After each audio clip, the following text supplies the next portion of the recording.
storm brewing in Madagascar for some weeks now. So Gen Zs have been on the streets. Well, we are hearing that President André Rajoelina, who's a naturalized French citizen, by the way, is hiding in the French embassy. We're going to get to the bottom of what's going on in Madagascar, and is there a coup playing out there? Because the army have said they're going to join the people on the streets. We'll unpack that and everything else right here on Channel Africa. Right now, though, we say a very good morning to, I think it is Joanani Tulongwepe. A very good morning to you. SABC News. The African Perspective. Yes, indeed, Peter. Thank you. Good morning. Elections Cameroon says voting is currently underway after a presidential election yesterday. They were held under a cloud of political tension and a highly volatile security situation. There have been reports of violence and disruption in the city of Bamenda. Paul Biya is widely expected to extend his 43-year grip on power despite an energized opposition pushing for change. His opponents include former government spokesperson Issa Chiroma, who has mobilized supporters demanding an end to Biya's long tenure and drawn endorsements from a platform of some opposition parties and civic groups. Just over 8 million Cameroonians registered to vote. Results are expected within 15 days.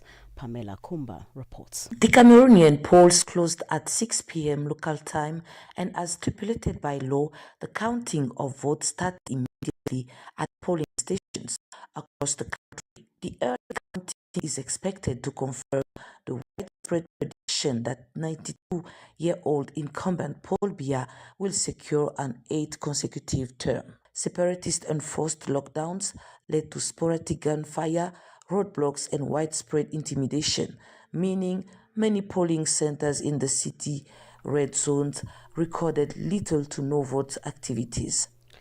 Troops from the elite CAPSAT unit that helped Madagascan President André Rajoelina seize power in a 2009 coup and who now appear to have turned against him say they have appointed General Demoteste Pikulas as head of the army.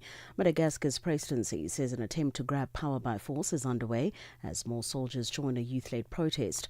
The CAPSAT commanders have urged fellow soldiers to disobey orders and back the youth-led protest, which began 2 weeks ago. It's the most serious challenge to Rajoelina's rule since his re-election in 2023. CAPSAT officers say they have a command over the country's security operations and will coordinate all branches the military from their base on the outskirts of the capital, Antananarivo. South Africa's acting police minister Firoz Kachalia says the proposed Office of Public Integrity, designed to investigate, prosecute and make binding recommendations on systematic corruption, will have the power to engage communities and gather evidence against corrupt officials. Kachalia was presenting recommendations from the National Anti-Corruption Advisory Panel at the Kgalema Motlanthe Foundation's annual Drakensberg Inclusive Growth Forum. His remarks follow revelations of large-scale looting at Tembisa Hospital, where over 2 billion rand was allegedly siphoned through irregular tenders. Kachalia says the Office of Public Integrity could work closely with affected communities to tackle corruption. It will have the power to conduct public inquiries. Think about how powerful it would be if we could go into Tembisa and hold a public inquiry in Tembisa, which hears evidence from the community. It will have the power to search and seize of discovery, where it needs to refer evidence of criminal conduct to the IDAC and the MPA, it can do so. At least 61 bodies of migrants have been recovered over the past 2 weeks on the coast west of the Libyan capital Tripoli. The Emergency Medicine and Support Centre under the Health Ministry said the bodies were recovered from the area from Zuwara to Ras Ijdir near the border with Tunisia. The centre said remains of 3 bodies were found in Melita and 12 bodies in Zuwara, all of them belonging to irregular migrants. Another group of 34 bodies was recovered in Zuwara, Abu Kamash and Melita. And finally, the UN Secretary General Antonio Guterres is due in Egypt today to attend the Middle East Peace Summit. The implementation of the Gaza ceasefire will top the agenda, and the release of hostages held in Gaza could start as early as Monday. Some 20 world leaders, including US President Donald Trump, are expected to attend the gathering in the resort town of Sharm el-Sheikh. Shaban Bryce Pease reports from New York. The Monday session is expected to be chaired by Egypt's President Abdel Fattah al-Sisi and US President Donald Trump, whose role in securing the agreement between Hamas and Israel has been seen as pivotal. Egypt's presidency said the gathering would aim to end the war in Gaza, enhance efforts to achieve peace and stability in the Middle East, and usher in a new era of regional security. Leaders and foreign ministers from European, Asian, and Middle Eastern countries are also expected to attend. Sherwin Bryceby's SABC News, New York. For any news stories you would like to share with us, please do send an email to newsroom@channelafrica.co.za or call us on +27 11714 4459. For Channel Africa News, I'm Jolani Tulo Wepe. SABC News. The African Perspective. In our sports headline, Ghana's Black Stars are the latest African team to book a place in the 2026 FIFA World Cup. And Coco Gauff wins the All-American Wuhan final. I'll be back with these and other stories at the bottom of the hour. Wake up, Africa. Peter Ndoro and Asanda Peta are here to help you rise and shine. Weekdays, 6 till 9 a.m. Central African Time. Only on Channel Africa. Every morning after the 6 o'clock news, we bring you what we call the Africa Roundup. And what this is a quick catch-up of the top news stories that played out across the continent and beyond the past 24 hours. And that's the best way we can to start your day and to make sure that you haven't missed out on anything. And we use our team of correspondents and journalists across the continent to put all of those stories into context. And we begin this morning's Africa Roundup with this story. Cameroon, well, the country has begun counting votes following Sunday's presidential election, in which incumbent Paul Biya is widely expected to extend his 43-year rule.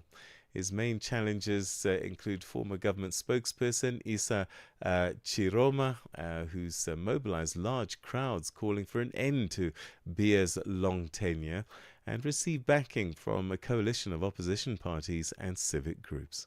Biya has ruled the Central African nation since 1982 and faces a fractured opposition field. Despite large crowds at opposition rallies, analysts predict Biya's firm control of state institutions will likely ensure his victory.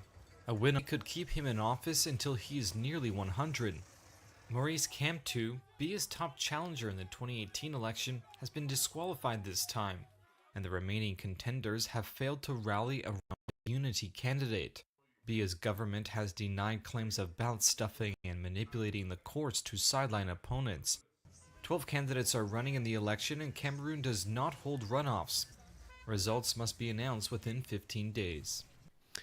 Former Seychelles Parliament Speaker Patrick Meni has defeated President Walvo Ramkalawan in the runoff election, returning full control to the island nation's government to the long dominant United Seychelles Party. Meni won 52.7% of the vote, following his party's success in last month's first round when it regained the parliamentary majority that it had lost in 2015.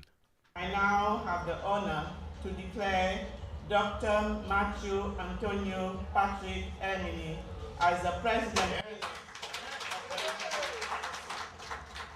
I got 52%, 53%, so 47% did not support me. But a country cannot be run on 50% of its population. So we will use everybody, integrate everybody, and in return we expect loyalty and integrity. The country comes first. Tanzania's President Samia Suluhu Hassan is seeking re-election to lead East Africa's second largest economy. She took office in 2021 following the death of her predecessor, John Magufuli, becoming the country's first female president. Voters are set to go to the polls on October the 29th. Here's Isaac Lukando with more. It's election season in Tanzania, a political moment that comes around every 5 years. Incumbent President Dr. Samia Suluhu Hassan, the country's first female head of state, is seeking a second term in office. Her party, the long-ruling Chama cha Mapinduzi CCM, has governed since 1977. Many political observers view her as the front-runner in this year's race. If re-elected, she says, her priority will be to keep the country on a path of economic growth. President Samia faces 16 challengers, each presenting their own plans to shape Tanzania's economic future. But not all parties are on the ballot. The main opposition party, Chadema, has opted out of the election, insisting on constitutional reform before participating. South Africa's Deputy President Paul Mashatile has completed a 2-day working visit to South Sudan, aimed at advancing the 2018 peace agreement. During his visit, Mashatile met with President Salva Kiir, South Sudan's vice president, and leaders of opposition groups to assess progress on implementing a deal. Patrick Oyet picks up the story. South Africa says it will continue to stand with South Sudan in its efforts to find peace for the East African country. The Deputy President, Paul Mashatile, says the only way for South Sudan to move out of conflict is to implement the 2018 peace agreement. Will remain on course in support of the process of peace in South Sudan, but not only the process of peace, but also to continue to engage them in their focus on economic development, to look at how we can work together going forward as two countries. All of them agreed that dialogue is the way to go and that there should be no efforts to return back to conflict and war. South Africa's President Cyril Ramaphosa has praised Ambassador Nathi Mthethwa as a devoted public servant. Speaking at Mthethwa's funeral in KwaZulu-Natal province, which is on the east coast of South Africa on Sunday, President Ramaphosa highlighted his lifelong dedication to activism and steadfast loyalty to the ANC's principles, even under challenging circumstances. He was of a generation that came of age as our democracy was about to dawn. It was a generation of young lions that saw the end of apartheid and ushered in a new era of freedom and justice. Like our democracy, this generation was young. They were hopeful. They were full of vigor and purpose. And at that young age, they shouldered many of the burdens of building a new South Africa and a new nation. That was President Cyril Ramaphosa, South Africa's president, speaking to at the funeral of one of the country's former ministers. He was in charge of several ministries in his time, and one of them, and perhaps in recent times seen as controversial, he was a police minister, but he's also arts and culture minister in his time, Nathi Mthethwa. Mornings made better with Peter and Asanda on Rise and Shine. Weekdays, 6 till 9 Central African Time on Channel Africa. Right, every every week at this time, we bring you what we call the Roundup Wrap. And that's a look back at the week that was and perhaps even current affairs that have rolled over. And the person who looks at all these stories for us is Mighty Jamie. A very good morning to you, Mighty Jamie. Always good to talk to you. I hope you've had a good week. Quiet, but not quiet in my personal life, but busy in the news world. Peter, good morning to you. Good morning to the listeners and the viewers across Africa. Yeah, I mean, they're definitely keeping us busy. André Rajoelina, I mean, he came into power through a coup, didn't he? I suppose it's one of those things, you live by the sword, die by the sword scenario. What is happening from your understanding? Is that Gen Z changing Madagascar? Well, it looks that way, Peter. What goes around comes around. So I'm not actually sure if this coup has been successful, and I don't know if there's been any updates overnight. But it does look as if, history is repeating itself in Madagascar in that in about 2009, Rajolina himself was mayor of the capital city. The youth went out to protest against corruption, poverty, against lack of what we call service delivery in the South African space. And it looks as if that is coming around again because now we saw the Gen Z protesting him as well and protesting the leadership of Madagascar. And there was an attempt. It's been, I think, a bit over 2 weeks now. We're going into the third week.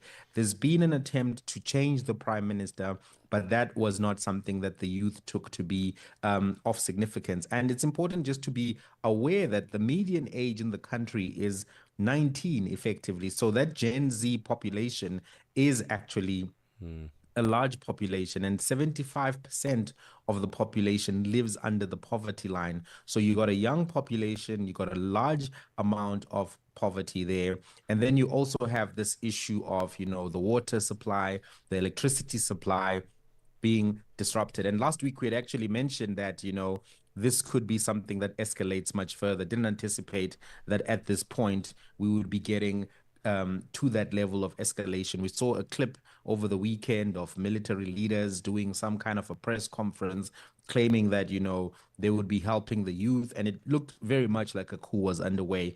The dust is still settling. There are a variety of things that would need to happen between, I guess, this week for us to really determine where things stand. And also, it will be interesting to see how SADC responds to this particular coup or coup attempt.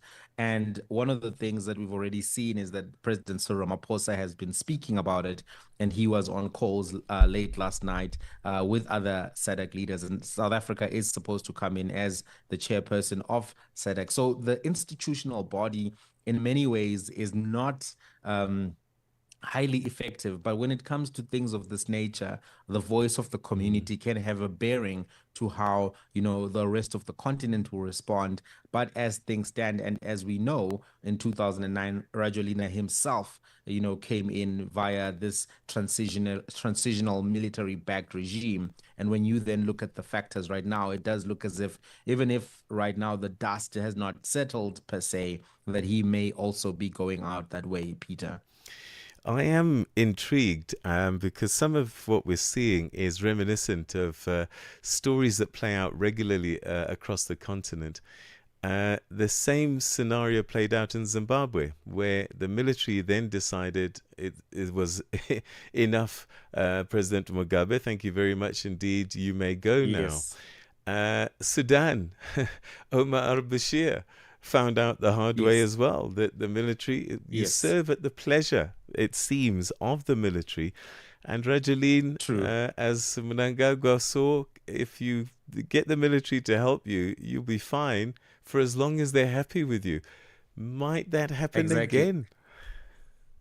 It looks like that is the new coup methodology, hey Peter, to let the civilians come out, and then those are perfect examples. You mentioned Sudan, and then you also mentioned Zimbabwe, because what we saw in both of those, Sudan 2019, the protest was people led. Started off with the fuel price increase that they were bothered about, cost of living. They went onto the streets, and then obviously it escalated because they were not just frustrated by that trigger issue, but they were frustrated by a variety of issues, and it went much further. We saw the same thing with Zimbabwe when the people went out, the army also came out with them, and then they became the heroes. Obviously, there are concerns in both of those transitions because, the army then ended up, strong arming to get its preferred leadership into position, and in a way that reset the clock on autocracy and not necessarily on democracy, which is what the people were hoping that they would have. But as we can see here, the methodology seems to be, at least in some of these countries, let the people get out, then get the army to support, and then you can then say it was a people-led revolution or something to that effect. It definitely gets the international community off your back, and it actually gives a lot of legitimacy and credibility to whatever you're doing, as opposed to if the military were to go it alone and try to remove that particular type of a leader. Of course, there's countries like Gabon where that has been the opposite, where the military was just like, okay, we're going to do this without the people necessarily, but the people will support us. So it does look as if this is the new way. It is a bit concerning, that in Africa we're beginning to see a lot more of these soft coups, hard coups, however you want to contextualize them, because I think we're now on number 8 if we were to count this one, or even count it as an attempt. Still, it's significant. And I think it's because people on the ground are genuinely frustrated with the quality of service delivery across Africa, the levels of corruption, the levels of inequality, the levels of underdevelopment, particularly in townships and rural areas. A few elites are doing well in Africa across the board, but most people are struggling. And I think that's what makes strong men and these autocratic type of movements very attractive. But this is what's happening. I think the Gen Z factor is still something we have to unpack further, because we're seeing across, different parts of the world, Gen Z playing a bigger role in change. I want to take us to West Africa right after this. The 14th Oppenheimer Research Conference is fast approaching. Convened by the Oppenheimer Generation Research and Conservation, it's one of Africa's leading platforms for natural and environmental science, enabling young researchers to mix with experienced trailblazers to help translate their research into real-world solutions. From the 15th to the 17th of October, attendees will discuss topics ranging from land management, biodiversity, to wildlife economies. Channel Africa will broadcast live, spotlighting some of the African voices, shaping meaningful approaches to some of Africa's most pressing challenges. Wake up to the essence of the continent. Rise and shine on Channel Africa. So, Jamie, we are busy chatting about the week that was, and we go to Ivory Coast, and I had hoped that Ivory Coast had grown up and gone beyond this pre-election tension that seems to rear its head as we get to elections each time. The police in Ivory Coast using tear gas on Saturday to break up a banned opposition march in Abidjan. Several protesters and journalists were arrested, despite authorities sealing off key areas. What is this telling us about the state of play in Ivory Coast and democracy in general? Well, I'll start with democracy in general. It does look as if in Africa we're seeing a regression, because I think even in Cameroon, there was some protests over the weekend, Peter, and now we're seeing that 237 people were arrested on Saturday in Ivory Coast during a protest against what the activists were calling an authoritarian drift. And I think there's an argument to that authoritarian drift as it pertains to, Ivory Coast, because we've seen that, the current president, Ouattara, has shifted the constitution. Now, he's running for a 4th term. And, in Africa, when we start to see multiple terms of office, we going the dictator direction, we going the repression direction.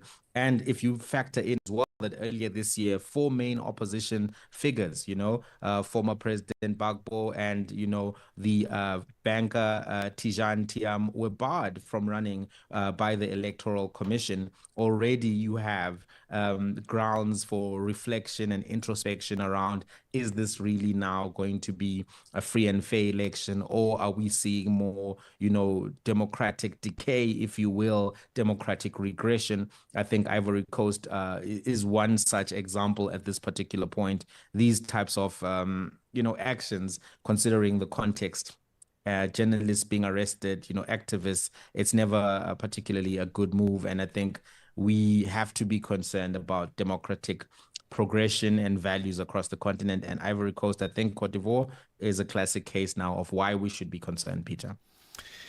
All right, still in the region generally, President Brice Oligui Nguema's Democratic Union of Builders, UDP, has won a key majority in Gabon's parliament, taking 55 of 145 seats. And this, of course, looking at the second round vote, which was held in 77 constituencies, where no candidate won outright in the first round, mainly between the UDP and former President Ali Bongo's Gabonese Democratic Party.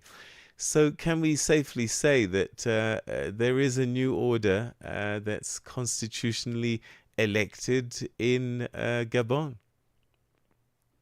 Yes, I think what we can see now is that, Brice Nguema himself and his party have been given the mandate by the public because he won his presidential election with 90% of the vote.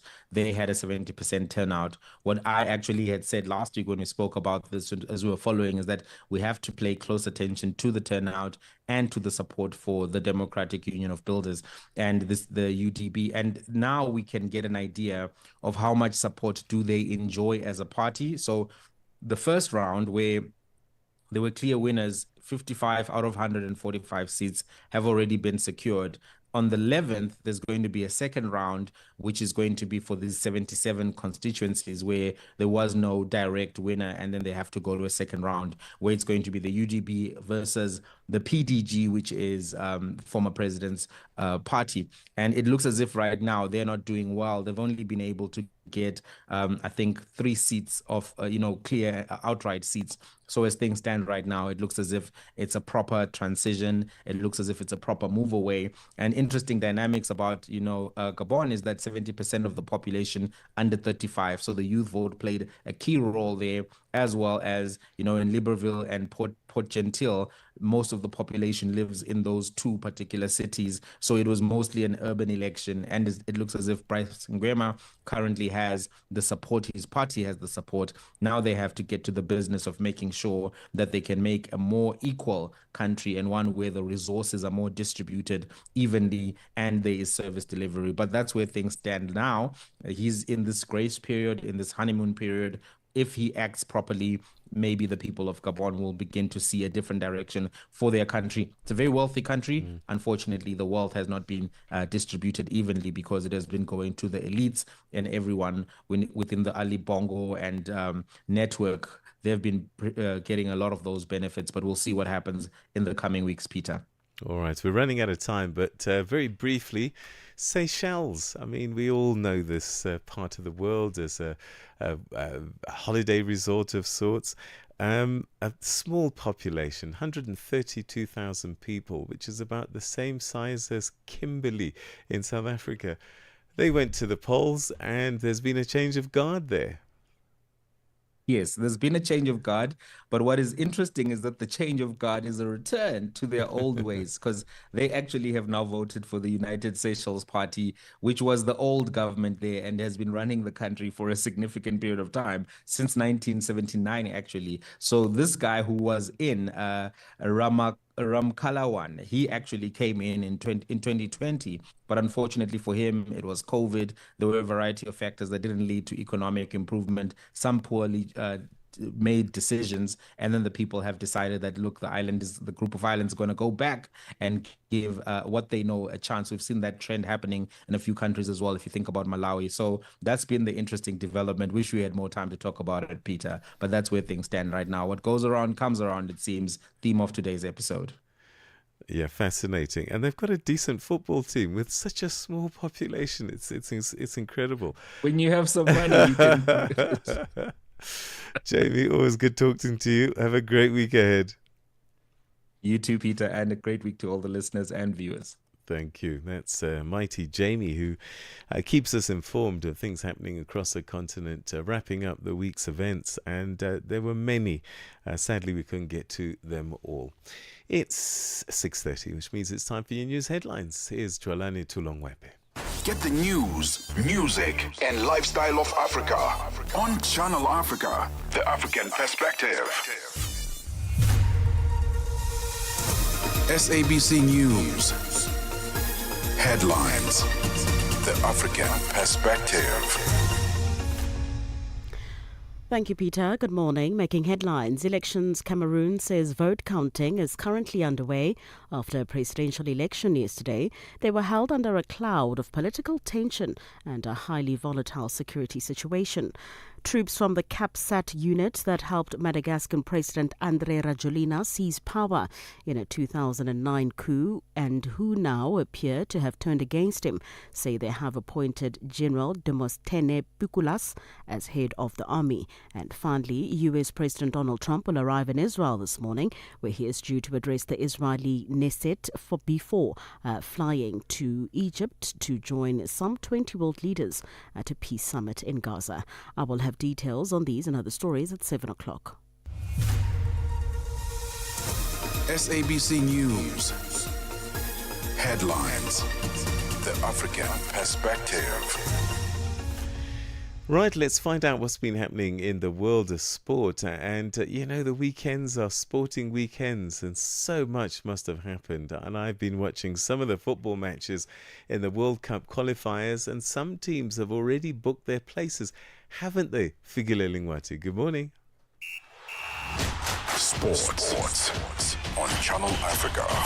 The African Perspective. They have, Peter. Good morning. Let me start off with that one. Ghana have become the latest African team to book their place at the 2026 FIFA World Cup after they defeated Comoros in a Group I qualifier played at the Accra Stadium on Sunday night.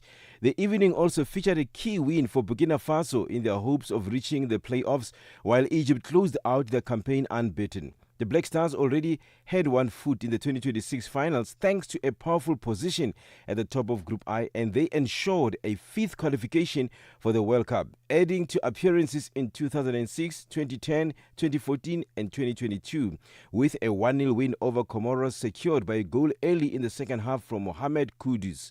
Elsewhere in Group I, Madagascar's hopes of moving up the runners-up rankings were given a massive blow as they suffered a 4-1 thrashing at the hands of Mali in Bamako. And Technical Director of the Nigeria Football Federation, Augustine Egwavon, has dismissed reports linking him with the Super Eagles coaching job, describing the rumors as baseless and hurtful.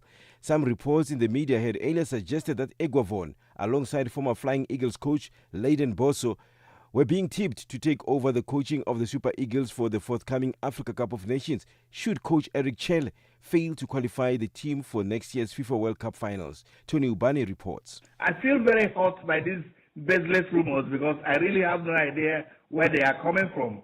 I have a very good working relationship with Coach Eric Chelle and I have absolutely no interest in taking over a squad. I am praying for him to succeed. And in netball news, South Africa lost 65-42 to Australia in the third and the final netball test at Adelaide in Australia. And the Diamonds of Australia won the opening two tests against the Proteas to complete a 3-0 series result. They led 20-11 at the first break and extended the advantage on the scoreboard to 39-20 at halftime. So Proteas captain Kanyisa Chawane says they will learn from the disappointment of losing the series. And I think the disappointment is what fuels us. It's not something that we're going to take and we're going to let it get us down. We want to look at this and we want to use it as motivation going forward. So it is an exciting time for us. Learning these kind of lessons at this time, coming back, we are definitely going to be better. And finally, with tennis news, American third seed Coco Gauff was crowned Wuhan Open tennis champion in China. Gauff secured a 6-4, 7-5 win over the sixth-seeded compatriot Jessica Pegula. Gauff again struggled with a serve but hit 24 winners to 13 to bag her second title of the year and her first since Roland Garros in June. For any sports stories you'd like to share with us, please send an email to newsroom@channelafrica.co.za or call us on +2711 714 4459. This is Channel Africa Sport with me, Figile Ndoro.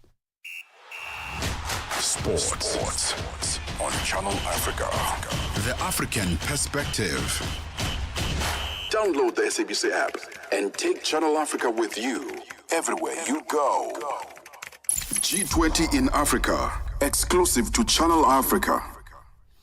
It's time now for our G20 fact of the day. Did you know that the G20 is not a single event? It's actually a year-long series of engagements by a range of different role players, culminating in a summit at the end of each presidency. Now, the G20 organizes its activities along two tracks, the finance track and the Sherpa track.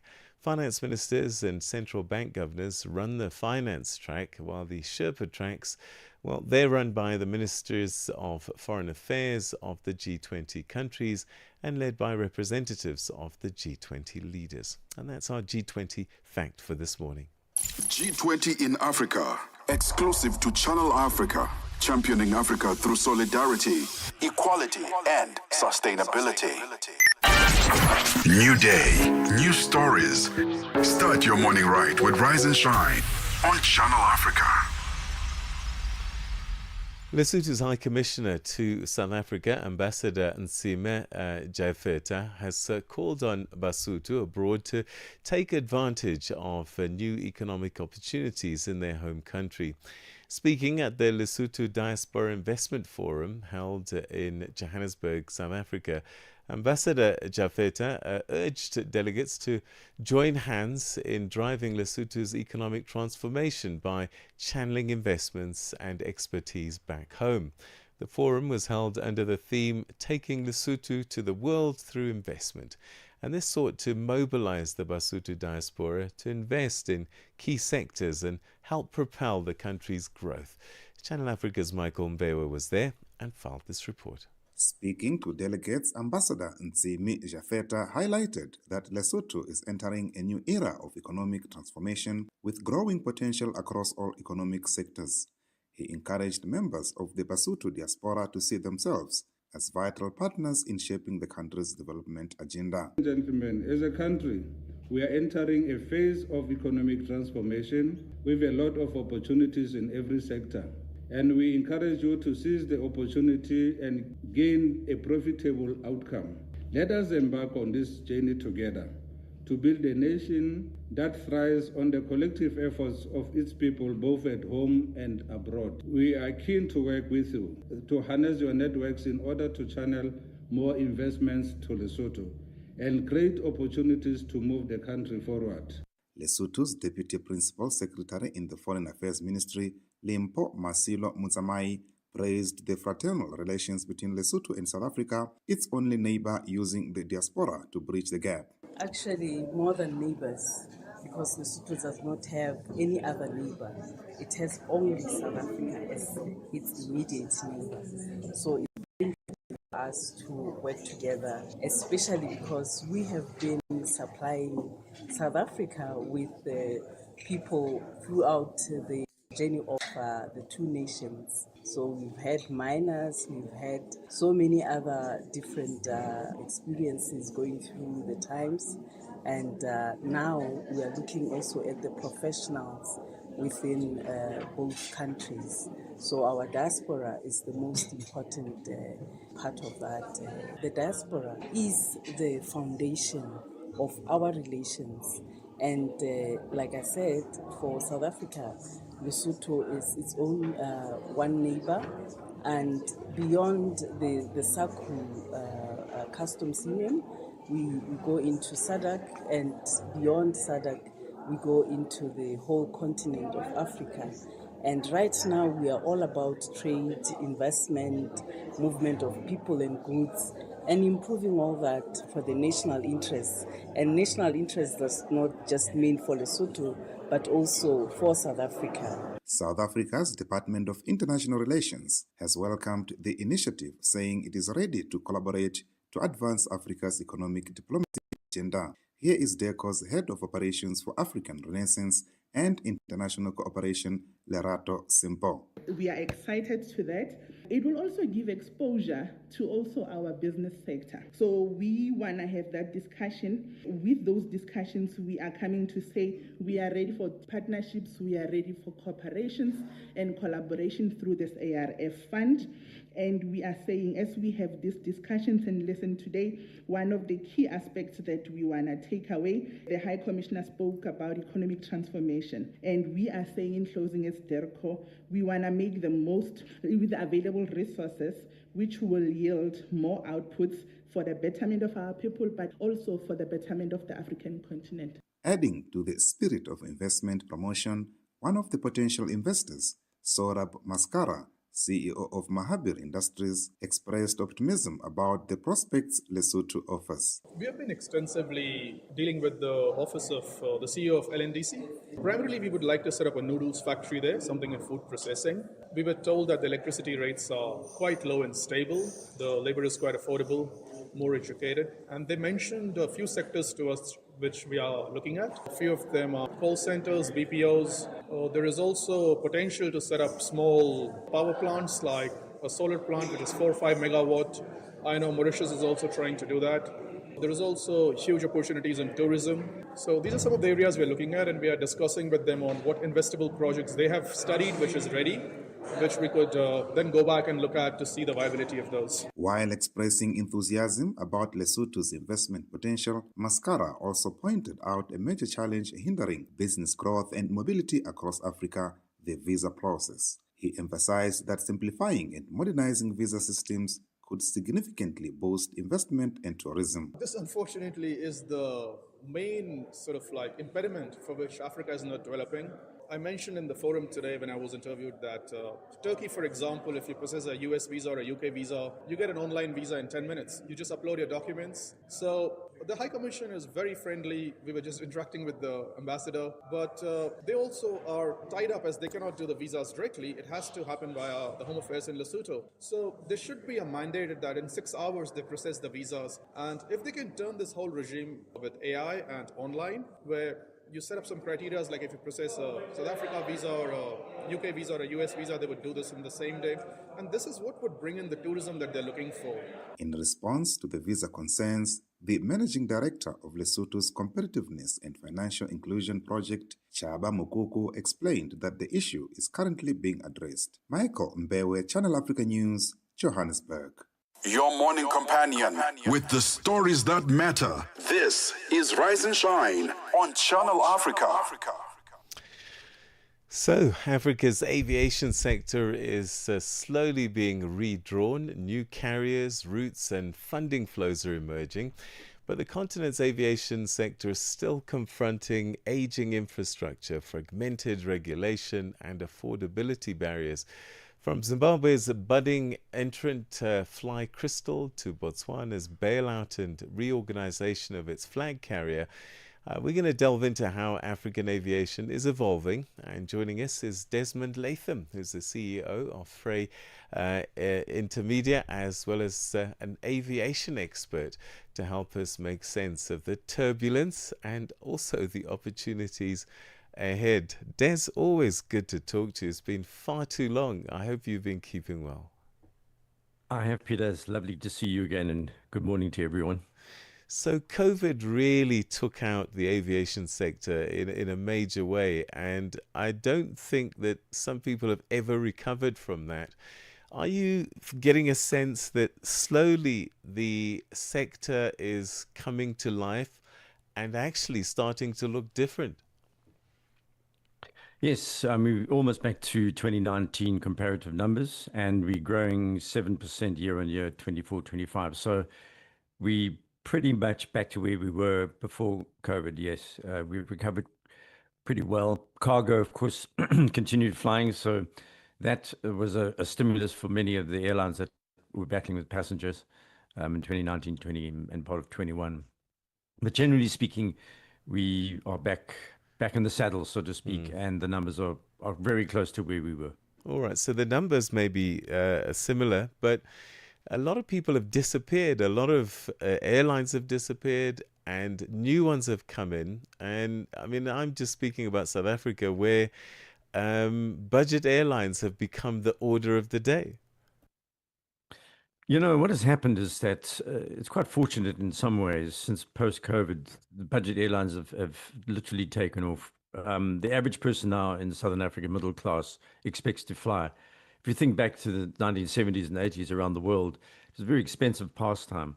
Now it's not regarded. It's regarded as kind of crucial.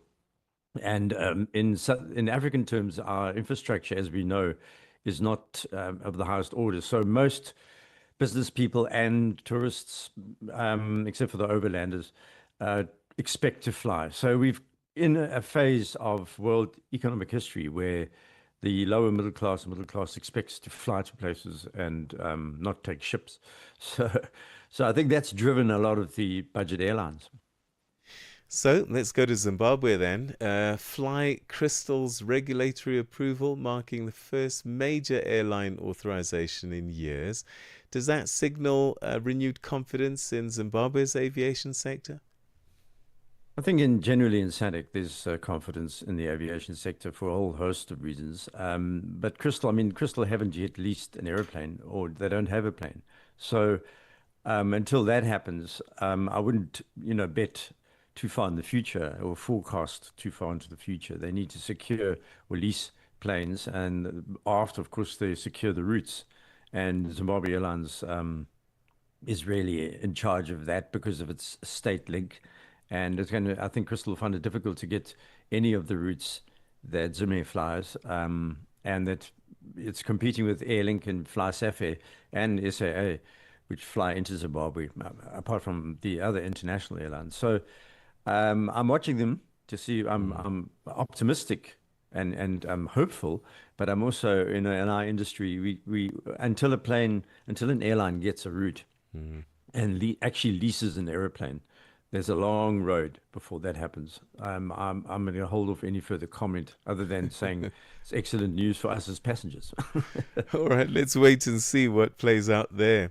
All right, what about Botswana's government reportedly selling 3 grounded Air Botswana aircraft and shifting toward leasing over ownership to stabilize its finances? What does this transition mean for the national carriers in Africa more broadly? It's not uncommon though, is it? No, it's not. I mean, they're going to wet lease probably at first. Wet lease means you hire the crew with the aeroplane. And then move to dry leasing when they have enough crew return to work or trained enough. So I think that's the route to go. Around the world, it's a industry where people travel vast distances, the crew themselves, and South Africans are working with South African passports all over the world as air crew. And the same will happen in Botswana. They will hire, maybe Brits or Australians or Kenyans with the aeroplane. And the leasing companies are a powerhouse in the world today. I mean, I've just returned from Brazil where Zoro, the leasing company, is involved in Airlink's big deal for 10 new airplanes, for example. It's a Fort Lauderdale company. But the Irish, there's a few Irish leases. There's a huge link to FlySafair from the leasing company that is involved with FlySafair and actually interlinked with the owners, to Irish South Africans, who are the main drivers there of FlySafair. So leasing companies are really the way to go for African airlines, because it takes a lot of the risk out of the nation state, if you like. And it's a very modern way to go. And I think that's good news for Botswanans. So they don't want their government to kind of get too involved in running an airline. It's a bad mistake to make. Yeah. Speaking of which, I'm hearing that Air Botswana has also received state aid, $64 million allocated for fleet upgrades. And as you were saying, we've seen this story before, South African Airways, for example, where the states gets involved in national airlines, and it often doesn't end well. It doesn't end well, but there are outliers in the story. I mean, around the world, airlines that are run too closely by the nation state have collapsed. Swiss Air, Austrian Air are examples in Europe. It's around the world. It's not an African or a global South thing at all. And of course, Ethiopian Airlines, which is state-owned, is a huge positive because the government there doesn't interfere with the running of the airline, unlike with SAA, with the government having interfered with SAA's operations, with the board, even at executive level. They've stepped back slightly in the recent 5 or 6 years since the recovery of SAA. But that's the point that we're making here, is that if the nation state puts its cadres into seats running an airline, it's a bad mistake. And Ethiopia is an example of how to do it, because they've not done that. They've allowed the professionals to run the airline.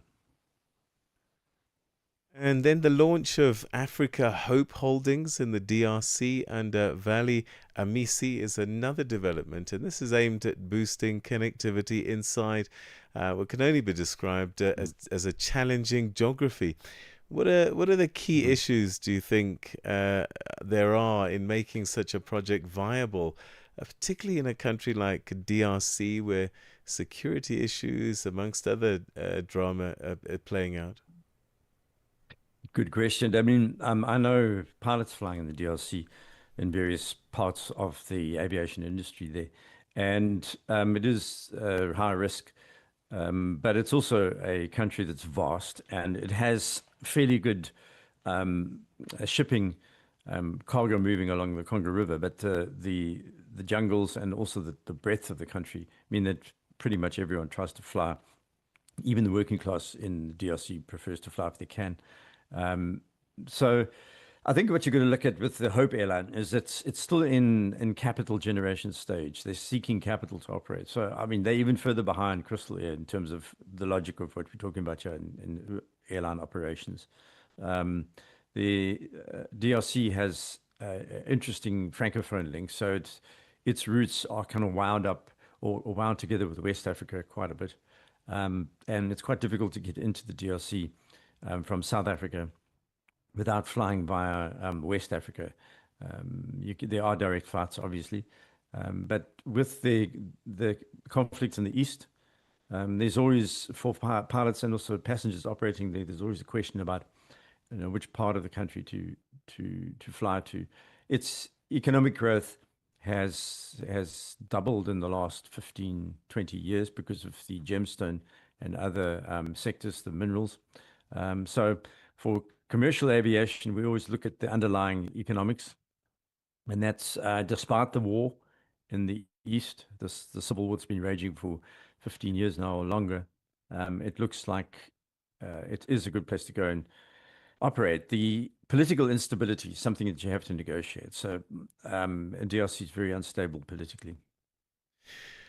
It was only in recent years that I heard of the concept of the development of clean coal, and it seems almost like an oxymoron. But we're seeing sustainability coming up in the aviation sector with sustainable aviation fuel. Tell us a little bit about this. I believe the African Development Bank has teamed up with Japan's JGC Corporation to explore this for our continent. What is a sustainable aviation fuel, and is it a game changer for us? Not at the moment because of the distribution of this kind of fuel, but in the future, of course, it's going to become more and more important. As Southern Africa and Africa generally knows, with climate change, we are feeling the serious effects of it even more strongly than many other regions. So there's a push in government level to move into that, but we're far away from incorporating sustainable fuel full-time into our marketplace. There are attempts by local airlines to gain credit on sustainable fuel, and it comes from various sources. Ethanol is one of them, so we are a producer. Brazil has moved strongly into this space as well. They're one of the biggest producers of ethanol in the world, and they have ethanol at their garages, for example, for vehicles to use. So we are far from that. There was a move in the 70s, actually in the 80s, during the apartheid era, because of sanctions to try deploy ethanol as a sustainable fuel example. There's many debates and arguments about how sustainable that is, but it's better than using petroleum products. But I think that more importantly, Peter, if I can say this, that EV or electric aircraft are probably going to be in the next year and a half globally, and they'll be doing what's called the last mile routes, which is from a central area to an airport. You know that around the world the highways are clogged, and people spend hours trying to get to the airport. So there'll be little rotocopters operating quite soon now, flying from a place such as a hub maybe in a circle around the airport, 10, 15, 20, up to 60, 100 kilometers away, flying you to the airport. And I've looked at the business model. They're talking about $100. It's about 2,000 Rand more. You'll fly from close to where you live to the airport. And I think that's what we need to watch coming up in terms of sustainable operations. That's going to take off pretty soon. And I suppose linked to that, infrastructure is a big issue, isn't it? I mean, people like us who've been around a while, had a few birthdays, will have seen some countries. Zambia recently for me, Ethiopia, I think Angola as well. They've rebuilt and revamped their airports. Some, though, still looking fairly old and falling behind. Where are we in terms of infrastructure build, in terms of airports? Because that's going to be key, isn't it? If we're going to have things like inter-Africa trade and movement of people across the continent. Yes, I think here the use of new technologies is core. I was listening to your interview before coming on air, and I flew to Turkey to the IATA conference recently, and it took me less than 10 minutes to get my visa. So part of this is going to be how effectively tourists are treated around Southern Africa and around Africa generally, and it's a huge growth point, we know. And the airports are just part of that equation. So being able to move people through airports effectively will become more and more a technical thing. Having flown regularly globally, there are some airports that you just are desperate to try and avoid, such as Dubai, for example, and others where, such as Denver, which have a very fast-moving underground train that whips you from place to place. The way in which you move through the airport itself is funneled quite cleverly. The same with Sydney Airport has the same effect. You process yourself when you arrive. The machines that you actually get your own bag sticker. There's no one at a teller table asking you questions. You put your passport in and so on. So, and there's someone walking around if you don't know how to put your own tag on your bag. But pretty much that's it. It's automatic. You walk in there yourself and put yourself through all the way through.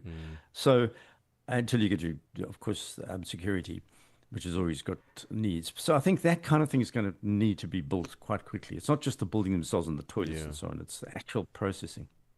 All right, Desmond, we're going to have to leave it there, but thanks so much indeed for that update, and we should chat more often. Yes, nice to see you again, Peter, and thanks for having me. Take care, my brother. That's Desmond Latham, who's an aviation expert, speaking to us about developments taking place on the continent, new airlines. Some, though, still a way to go in terms of actually going up in the skies and, interesting developments. By and large, one hopes that this will be benefits for us as passengers. Start your day right with Channel Africa Breakfast. That smells delicious. Live, 5 days a week. Zilipendwa na Abedi Jean de la Croix. Leo tujadili kuhusu chipukizi wanaoimba nyimbo za wasanii wengine. Unadhani hili linatokana na nini, Omari? Nadhani kweli kwamba tukizama muziki ya sasa, hasa wasanii ambao ni chipukizi, kwa kweli kwamba yani karibu kutoka muziki wao wenyewe, lakini wanakuwa wanapenda kuhubiria muziki ya zamani, hizo muziki ya wengine ambao ni taimbo. Wengine wanadai kufanya hivyo ni kupromote vipaji vyao haraka ili waweze kujulikana. Je, yawezekana kukawa na ukweli wowote au ndio kukosa kabisa kipaji cha kuandika mistari? Ndio, unaona kwamba msanii anapoazimia kwamba kuchukua wimbo mwingine wa msanii mwingine na kurudilia mara mbili studio, haionyeshi kwamba yani ndio wanaanza kazi ya muziki aizalini, lakini ukiangalia kabisa asilimia kubwa utakuja kuona kwamba wanakosa ile mawazo ya kutunga muziki.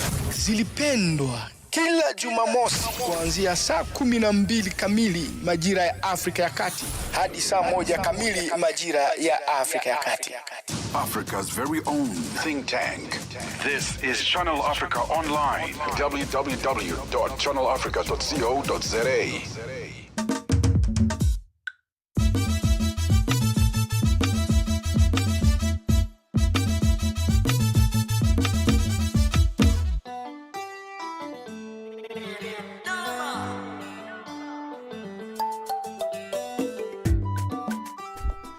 7 o'clock Central African time. A very, very good morning to you. This is the second hour of the program, and of course, Rise and Shine is the way to start your day and to keep you going right through is Channel Africa, where we bring you the African perspective. My name is Peter Ndoro, and we're broadcasting live from our studios in Johannesburg, South Africa at www.channelafrica.co.za.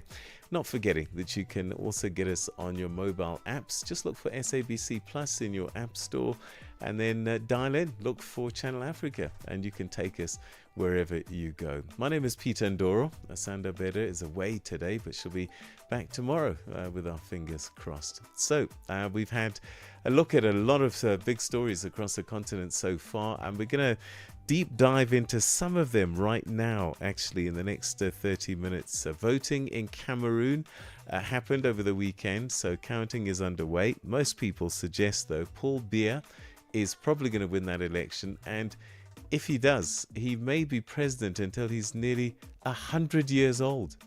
Yeah, true story. And then Madagascar, Gen Z have been in the streets for 3 weeks now. Sadly, more than 20 people have died, and the country's president, we believe, is hiding in the French embassy. We'll unpack that in this half an hour. But first, let's catch you up with the day's news as we say good morning to Dwaleni Tulongwepe. SABC News. The African Perspective. Thank you, Peter. Good morning. Elections Cameroon says vote counting is currently underway after a presidential election yesterday. They were held under a cloud of political tension and a highly volatile security situation. There have been reports of violence and disruption in the city of Bamenda. 92-year-old Paul Biya is widely expected to extend his 43-year grip on power. His opponents include former government spokesperson Issa Chiroma. Just over 8 million Cameroonians registered to vote. Results are expected within 15 days. Pamela Kumba reports. The Cameroonian polls closed at 6 p.m. local time, and as stipulated by law, the counting of votes started immediately at polling stations across the country. The early counting is expected to confirm the widespread prediction that 92-year-old incumbent Paul Biya will secure an 8th consecutive term. Separatist enforced lockdowns led to sporadic gunfire, roadblocks and widespread intimidation, meaning many polling centers in the city red zones recorded little to no vote activities. South Africa's Department of International Relations has condemned the massacre that happened in Sudan. More than 50 people, including 14 children and 15 women, have been killed in an attack on a displacement shelter in the besieged city in North Darfur. The Sudan Doctors Network said Sudanese paramilitaries were behind the shelling attack, which also wounded another 21 people, including 5 more children. Minister Ronald Lamola elaborates. We will also be issuing a statement shortly in that regard. We, as South Africa, condemn the massacre that happened, particularly on civilians that were in a camp which is supposed to be a peaceful site of safety.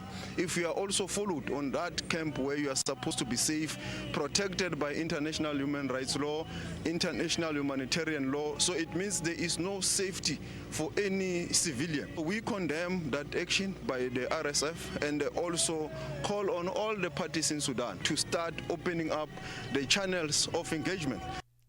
The leader of an elite army unit in Madagascar that sided with demonstrators calling for the president's resignation has been sworn in as army chief. The developments have sparked fears of a coup on the Indian Ocean island. The BBC's Sami Awami has the story. The military has not officially declared that it is taking control of the country, but many signs suggest it might be moving in that direction. The army siding with protesters, the change in the military leadership, and meetings held with prominent opposition leaders on Sunday have all raised suspicion that President Ange Rajouel's days in power may be numbered. The president's office insists he is still in charge, but he hasn't been seen in public since Wednesday last week. At least 61 bodies of migrants have been recovered over the past 2 weeks on the west coast of the Libyan capital Tripoli. The Emergency Medicine and Support Center under the Health Ministry said that the bodies were recovered from the area from Zuwara to Ras Ijdir near the border with Tunisia. The center said remains of 3 bodies were found in Melita and 12 bodies in Zuwara, all of them belonging to irregular migrants. Another group of 34 bodies was recovered in Zuwara, Abu Kamish and Melita. And finally, U.S. President Donald Trump will arrive in Israel this morning, where he is due to address the Israeli Knesset before flying to Egypt to join some 20 world leaders at a peace summit in Gaza. The UN Secretary General Antonio Guterres is also due at the summit being held at the Red Sea resort of Sharm el-Sheikh. Sharon Bryce Pease reports that Hamas is due to start releasing hostages later today. The format of the Egypt summit remains unclear, but it will be co-chaired by Presidents Abdel Fattah el-Sisi and Donald Trump that will further discuss efforts to end the war and Gaza's future. The UN chief, the prime ministers of the UK and Spain, and the presidents of Palestine and France are among those attending, as Monday is also expected to begin a hostage exchange amid a ceasefire that continues to hold in Gaza. All living hostages are expected to be released together. For any news stories you would like to share with us, please do send an email to newsroom@channelafrica.co.za or call us on +27 11714 4459. For Channel Africa News, I'm Cholani Tulo Wepe. SABC News. The African Perspective. In our sports headline, Jacob Kiplimo storms to a commanding victory in the Chicago Marathon. And Ghana's Black Stars are the latest African team to book a place in the World Cup. I'll be back with these and other stories at the bottom of the hour. From Cape to Cairo, Dakar to Dar es Salaam, rise and shine with Peter Ndoro and Asanda Peda on Channel Africa.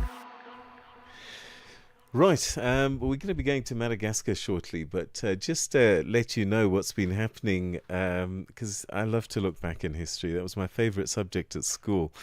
And to take you back in history on this day, the 13th of October, 1981, Hosni Mubarak was elected president of Egypt. And this was just 1 week after the assassination of Anwar Sadat, and voters in Egypt formally approved Hosni Mubarak as the country's new president. And yeah, he would go on to rule Egypt for 30 years until a revolution saw his ousting in 2011. Remember this, the Spring Revolution? 1981. He came into power and, unceremoniously removed in the end for, I guess, for some people, him overstaying. In 1975, South Africa invaded Angola. Yeah, the South Defense Force, known as Task Force Zulu, began its invasion of Angola from occupied Namibia. Now, this intervention was a major Cold War era military action aimed at preventing Soviet-backed MPLA from seizing full control of Luanda before Angolan Independence Day. And this invasion ultimately forced the MPLA to appeal to Cuba, which sent combat troops to aid in the halting of the South African advance, and that was 1975. Well, taking us to 1913, Indian mobilization was taking place in South Africa. Tambi Naidu, well, he mobilized the Indian community in South Africa, and this was a key action in the early phase of non-violent resistance struggle against discriminatory laws, often led by Mahatma Gandhi. And a few people know that Mahatma Gandhi spent many years in South Africa, actually, associated, of course, with India, and almost like dynasty of Gandhis then running India at various times. But he lived in South Africa at a time, and there was this great mobilization in 1913 and 1867. This was a game changer. First recorded diamond discovery in South Africa. And I say first recorded because there were people in the country. And I suppose discovered by Western people. And this first recorded discovery of diamonds in the colonial period of South Africa was made setting off a massive diamond rush and fundamentally reshaping the country's economy, politics, and racial landscape. And some people would say it really is a hangover still being felt to this day, particularly in the mining sector, and the word inequality. So that's today in history across the continent. Stay with us. We're still trying to get to Madagascar because we'd love to talk about what's happening in the country right now. The rhythm of Africa, the pulse of the continent. This is Channel Africa, the African perspective. África. Conhece o Ntivani? Claro que sou eu. Ntivani é o amante da música de corpo e alma. Eu amo música africana. Ele aprecia todos os tipos de melodias e passa os seus dias a ouvir a Channel Africa. Adivinha só, a Channel Africa quer ajudar o Ntivani e os amantes da música em todo o lado a descobrir ainda mais música incrível. Por isso, a Channel Africa está a convocar artistas africanos a submeterem as suas músicas. Músicos, lembrem-se de nos dar todas as informações relevantes no music@channelafrica.co.za. As submissões são a vossa oportunidade de ser ouvidos, mas não garantem inclusão na lista. Todas as submissões serão cuidadosamente analisadas para verificar se cumprem os requisitos da nossa estação. Canal África, a perspectiva africana. Let the good times roll. From the 10th of October, make a note. Channel Africa is stepping into a brand new era with the launch of our upgraded website and app. It's easy, fresh, and always on your fingertips. Wherever you are in the world, Africa's voice is just a click away. The future of Channel Africa goes live from the 10th of October. Don't miss the moments. A fresh morning, a fresh perspective. Stay tuned to Rise and Shine on Channel Africa. Now, the Mapungubwe lecture, which was delivered at the Mapungubwe National Park at a World Heritage Site in South Africa's Limpopo province, and that's the northernmost province of the country, this past weekend has highlighted the need for unity, collaboration and mediation amongst Africans. According to the lecture, this was evident during the era of Mapungubwe people who lived on the iconic Mapungubwe Hill around 1,000 years ago and embraced Ubuntu. Now, the Mapungubwe Hill was abandoned in 1290 AD, and Mapungubwe people went to occupy the Great Zimbabwe, and others settled in Tulamela, which is in the northern part of the Kruger National Park in South Africa. Sisi Sekhalo attended the lecture and has more on the story. The lecture was delivered by paleontologist and senior lecturer at the Department of Zoology at the University of Johannesburg in South Africa, Dr. Nonhlanhla Vilakazi.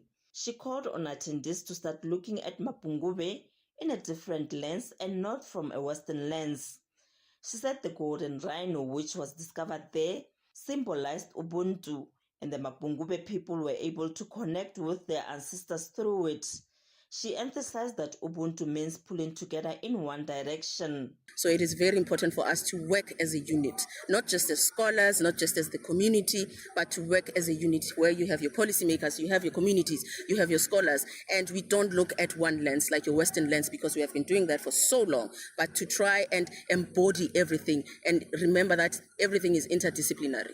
In South Africa, an organization known as Operation Dudula has been denying foreigners access to health services.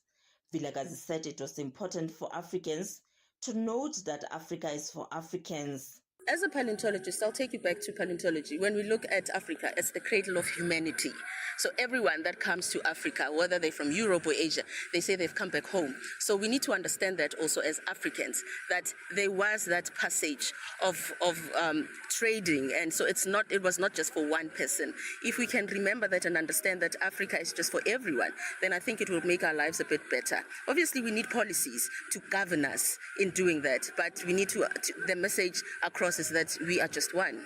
The Mapungubwe National Park and World Heritage Site is a 3-in-1. It is the national park, a World Heritage Site, and also a Transfrontier Conservation Area.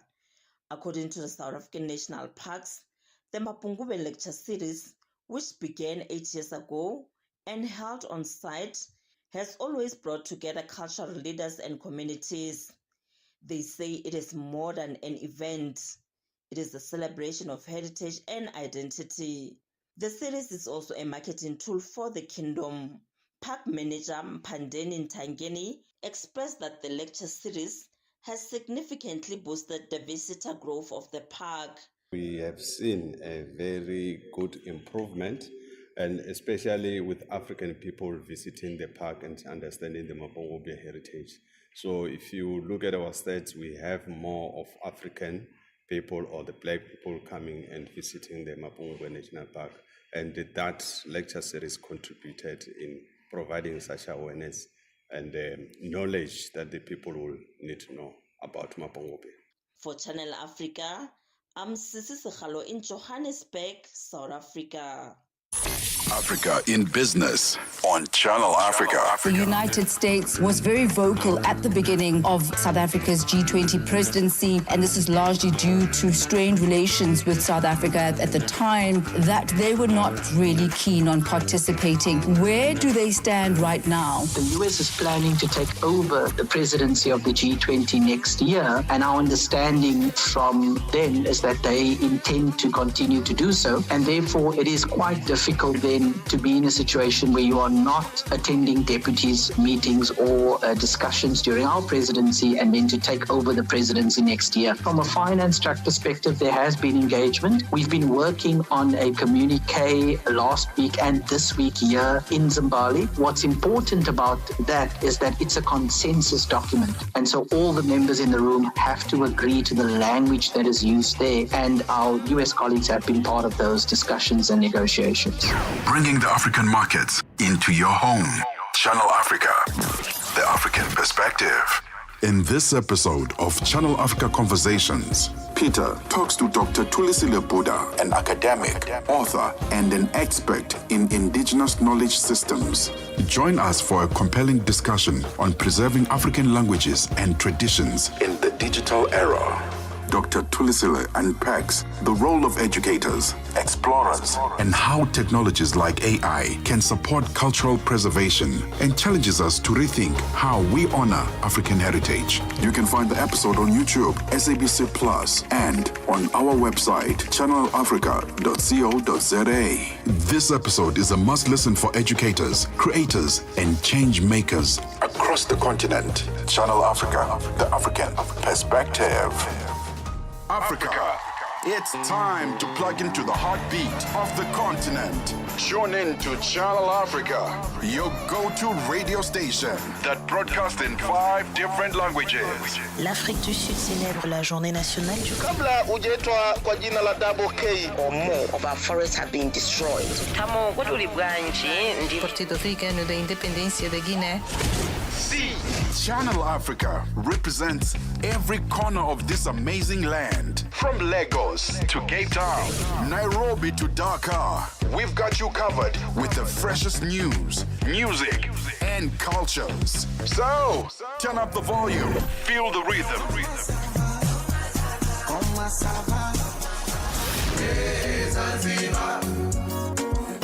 And join the conversation. Channel Africa, the African perspective. Are you fluent in French, Chinyanja, Portuguese, and Kiswahili? Are you passionate about radio? And are you looking to work in South Africa? Do you have papers that qualify you to work in South Africa? In that case, we might have an opportunity for you to work for Channel Africa. Send us your CV and demo at newsroom@channelafrica.co.za. Remember, if you don't hear from us within 14 days, it means you have not made it or you have not been selected. Channel Africa, the African perspective. Mornings made better with Peter and Asanda on Rise and Shine. Weekdays, 6 till 9 Central African Time on Channel Africa.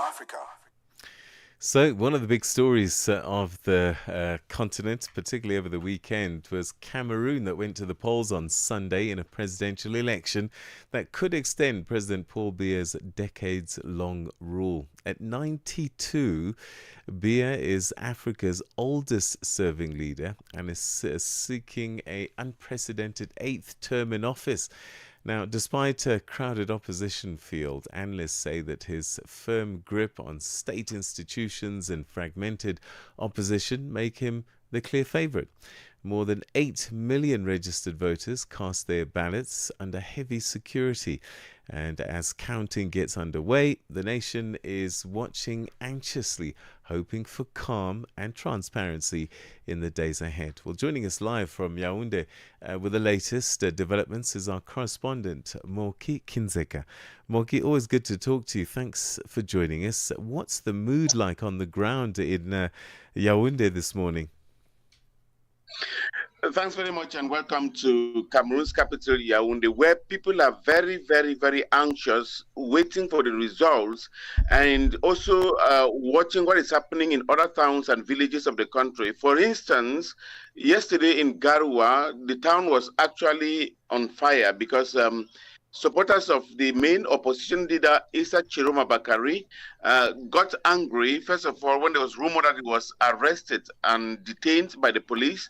So they went around burning property and even fighting with the military that was deployed out there. They destroyed some military vehicles and a lot of people were arrested. In other towns like Douala, there were also clashes between the police and the main opposition supporters because of allegations of massive fraud. They said some ballot boxes were stuffed before the elections, and that officials of the elections managing body ELECAM, who are appointed by the President of the Republic, were actually manipulating the figures, the results, to favor President Paul Biya. The whole night has been very hot in most towns in Cameroon now. Then in the northwest and southwest region, where there are separatist crises, figures from there indicate that people in some villages voted more than the populations of those villages. Let me just give an example. In a village, there may be about 300 people, and the return sheets indicate that 400 voted for Mr. Biya. And also, a lot of them have been displaced. They are no longer in the northwest region, so you begin wondering what actually happened that they have those figures. But generally, Cameroonians are expecting the results, which will be coming up in about 15 days as per the laws of the Republic of Cameroon, which state that after the presidential election, the Constitutional Council publishes the results in a maximum of 15 days. What we've been seeing of late in a lot of elections is that the opposition start tallying their own based on local election office results. Is that possible in Cameroon, that if you are in a constituency, you can find out what the vote count was there, and you can, if you have a network, able to calculate the results yourselves independently? That's exactly what is happening, because people are even questioning why the government does not want to publish the results early enough. When with ICTs, when with the internet, when with messages, text messages on your phone, they could actually send the results to their center in Yaoundé, which can be published. So yesterday, the opposition party leaders, just like the ruling CPDM party, were having the results. They had a meeting the whole night, collecting results from the hinterlands of the country. As they're collecting their different, figures that are coming up, you will see the opposition claiming that they are winning in some places, and the government is claiming they are winning in some places, virtually because officials of Elekam, when the results are shared, the law says if there's a conflict in the figure, the document that is authentic will be that of the elections management body, Elekam. So the figures that the opposition candidates send to their headquarters in Yaoundé are different from those that Elekam is sending.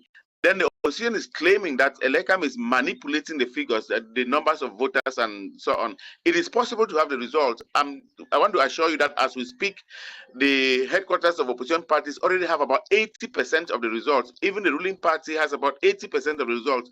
The government also has about 80% of the results because the government has representatives in the 58 divisions of Cameroon, and they were instructed to gather and send the results to their headquarters, to the capital Yaoundé, before this morning.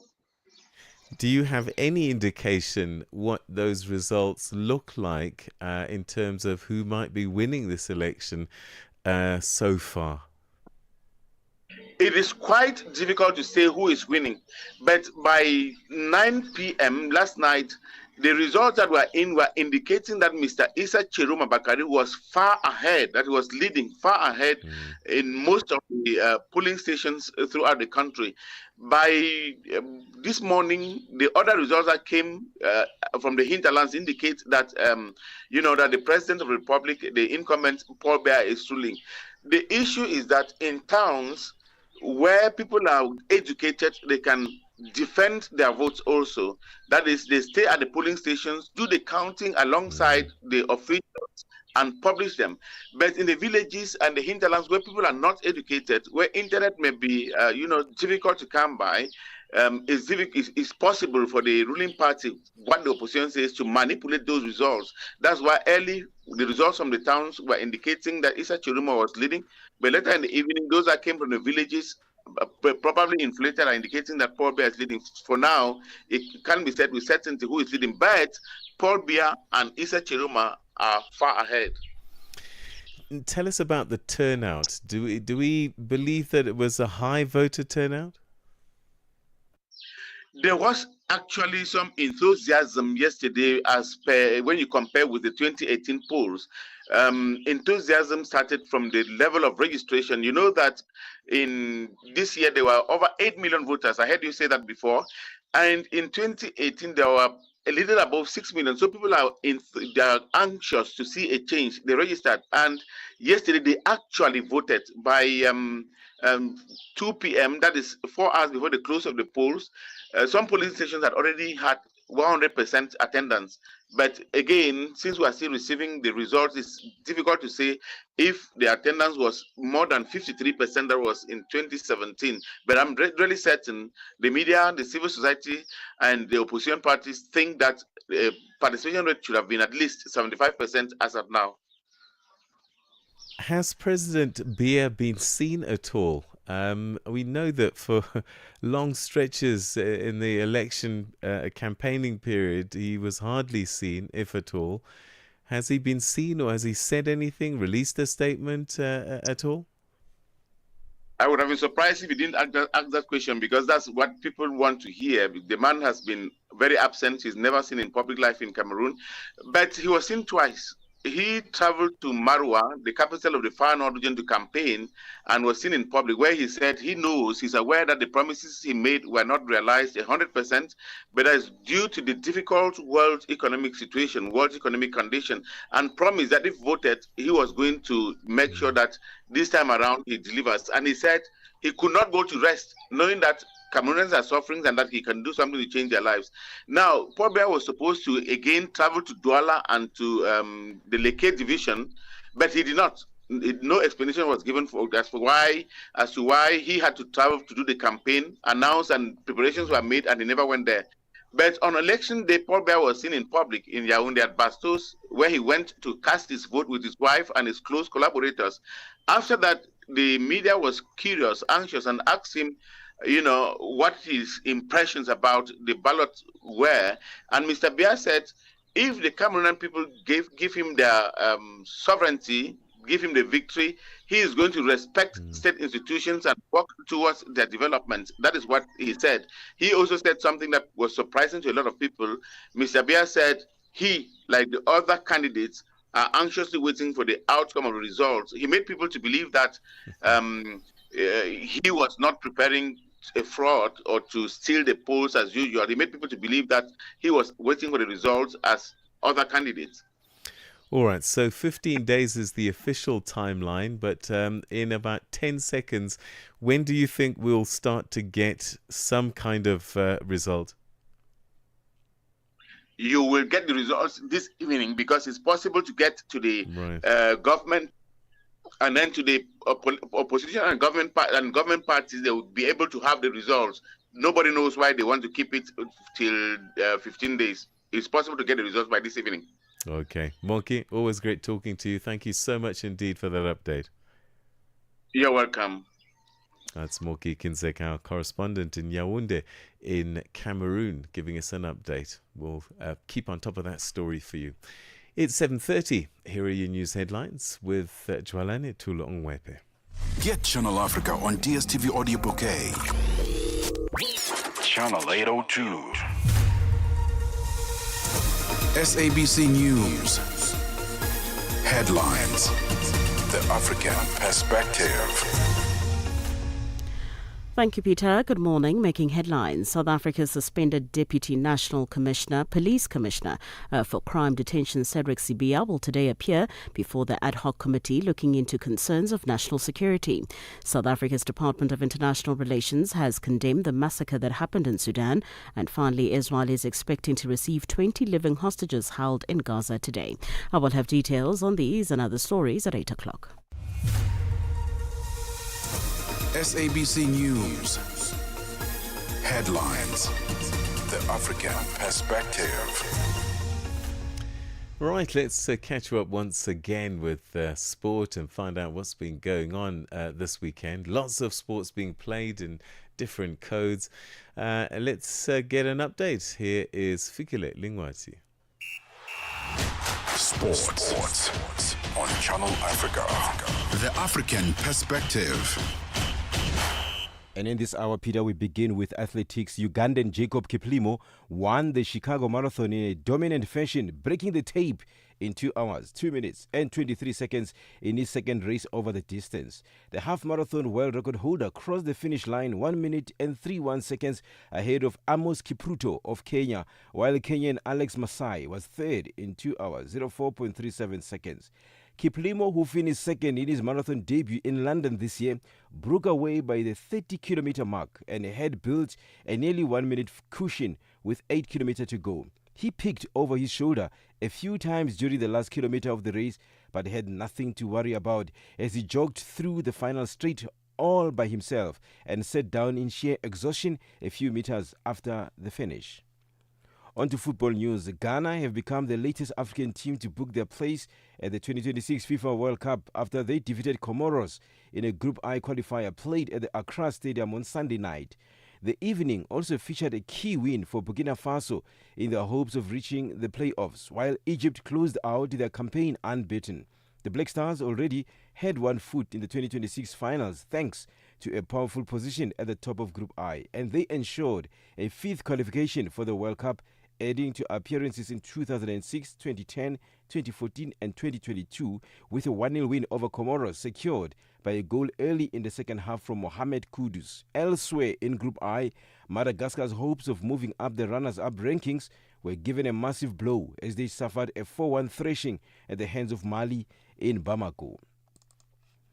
Technical Director of the Nigeria Football Federation, Augustine Eguavoen, has dismissed reports linking him with the Super Eagles coaching job, describing the rumors as baseless and hurtful. Some reports in the media had earlier suggested that Eguavoen, alongside former Flying Eagles coach Ladan Bosso, was being tipped to take over the coaching of the Super Eagles for the forthcoming Africa Cup of Nations should coach Eric Chell fail to qualify the team for next year's FIFA World Cup finals. Tony Ubani reports. I feel very hurt by these baseless rumors because I really have no idea where they are coming from.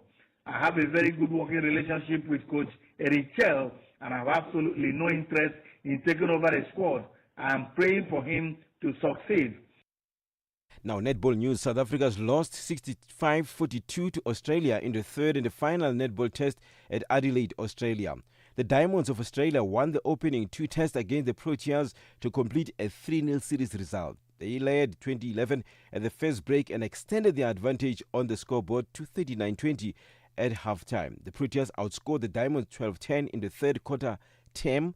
However, this was not enough as Australia still enjoyed a 49-32 lead. But the Diamonds had too much class in the final quarter to register a comfortable win. Proteas captain Khanyisa Chawane says they will learn from the disappointment of losing the series. And I think the disappointment is what fuels us. It's not something that we're going to take and we're going to let it get us down. We want to look at this and we want to use it as motivation going forward. So it is an exciting time for us. Learning these kind of lessons at this time, coming back, we are definitely going to be better. For any sports stories you'd like to share with us, please send an email to newsroom@channelafrica.co.za or call us or +2711 714 4459. This is Channel Africa Sport with me, Figile Lungwadi. Sports on Channel Africa. The African perspective. Hi there. Do you want to elevate your business and give it a voice in South Africa and Africa as a whole? Well, in that case, let Channel Africa make this a possibility. Channel Africa is willing to advertise your business for as little as 30,000 rands or $1,719.18. To get access to these great rates, send all requests to mukwenata@SABC. That's MOKOENATA@SABC. Channel Africa, the African perspective. It's time now to take a look and see what's been happening in the world of commerce, business, economics. And at the desk this morning is Tabiso Lihuko. Good morning. Business news on Channel Africa. The African perspective. Thanks, Peter, and good morning.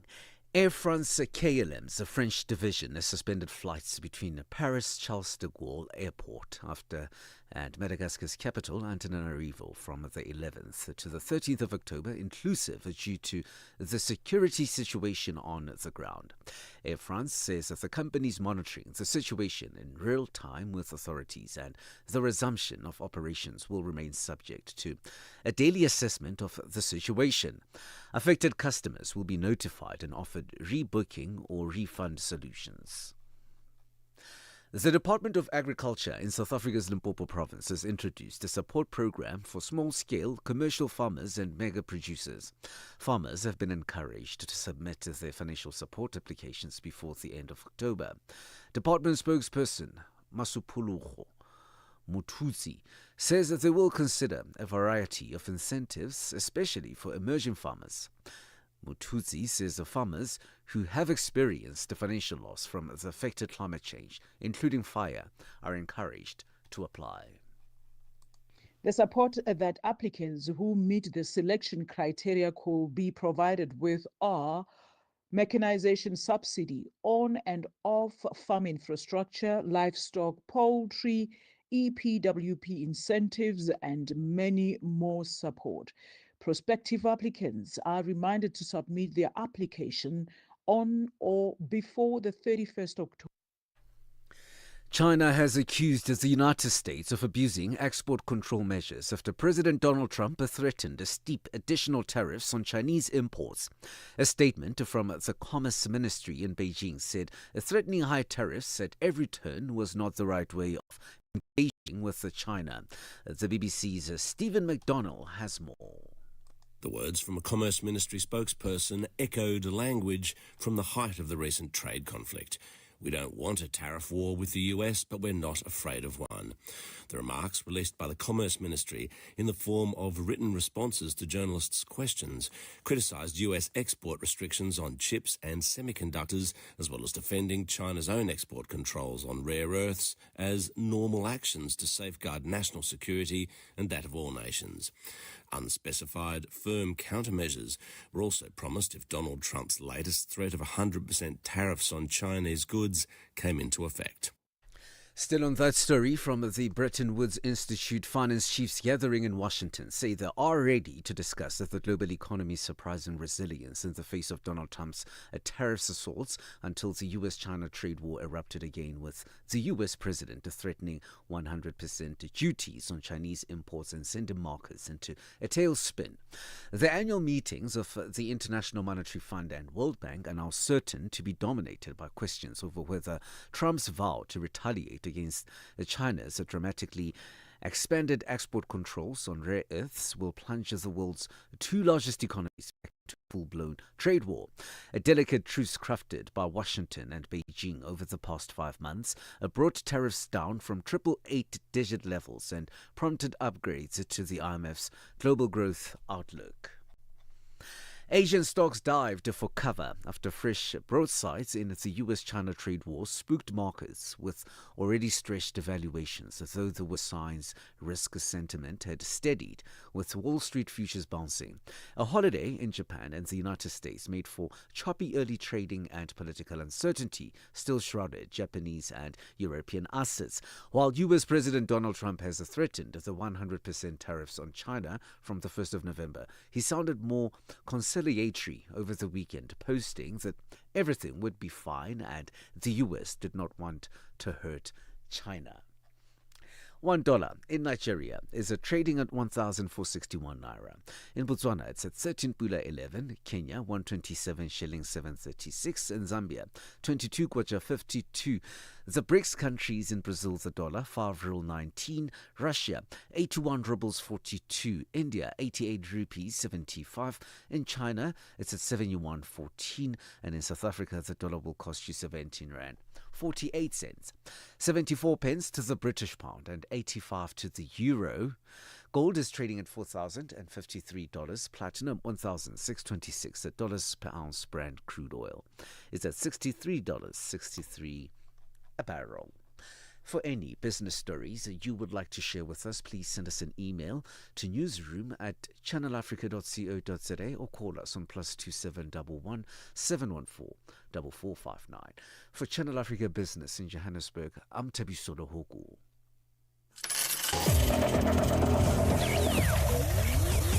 Business news on Channel Africa. The African perspective. Download the SABC app and take Channel Africa with you everywhere you go. Wake up to the essence of the continent. Rise and shine on Channel Africa. Right, let's go to that big story taking place in Madagascar, a country that's facing serious political crises at the moment. On Sunday, the Minister of Armed Forces recognized a new army chief appointed by military units supporting protesters, calling for President André Rajoelina to step down. The elite CAPSAT unit has claimed control of the military following weeks of youth-led protests that have left at least 22 people dead. President Rajoelina has condemned what he calls an attempted illegal seizure of power and has urged national unity. Well, to help us understand the historical context and the potential consequences, we're now joined by Professor Solo Randrianja, who's a historian at the University of Tasmania and author of several books on Malagasy politics and history. Thank you very much indeed for joining us, and welcome to the program.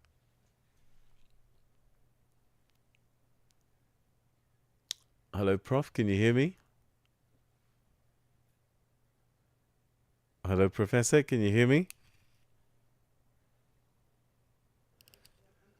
All right. Okay. We're struggling to get hold of the Prof at the moment, and we're going to try and reach him in Madagascar. He's an expert on Malagasy history and politics, and certainly somebody who's been following the events in the country. But let's see if he's there. Professor, are you there? Thank you very much for joining us. Yeah, I'm here. I'm sorry for this mess. No problem. We understand. What is the situation in the country as you understand it at the moment?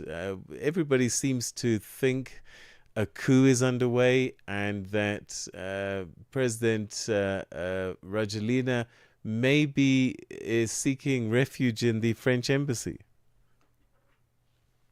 About the vocabulary, a coup, I don't know if that's the right word for that, for those events, because it's quite a large popular movement, including many sections of the population, and it started to reach even the rural areas. Every part of the society has its word to and demands to express now because of the choice made by the authorities to repress and to prevent people from especially the young people from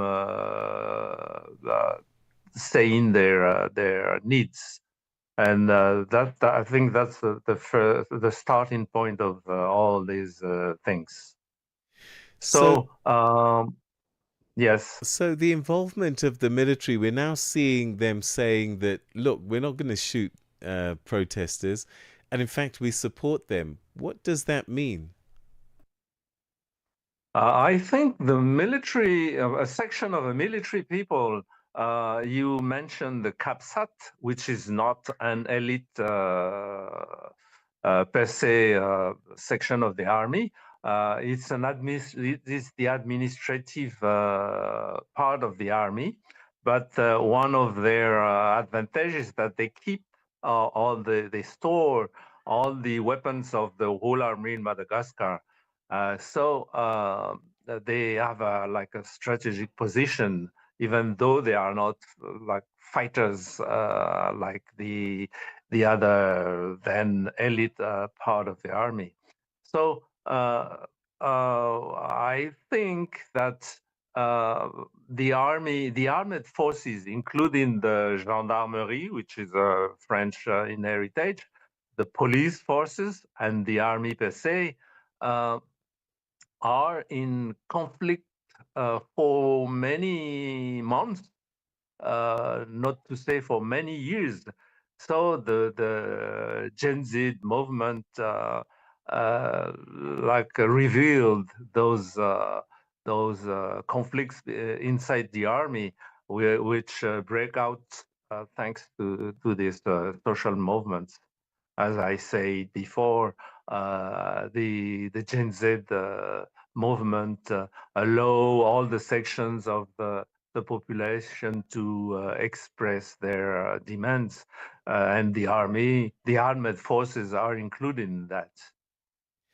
Has President Rajoelina been seen at all? Has he made any statements? Has he appeared on television? Any word from him?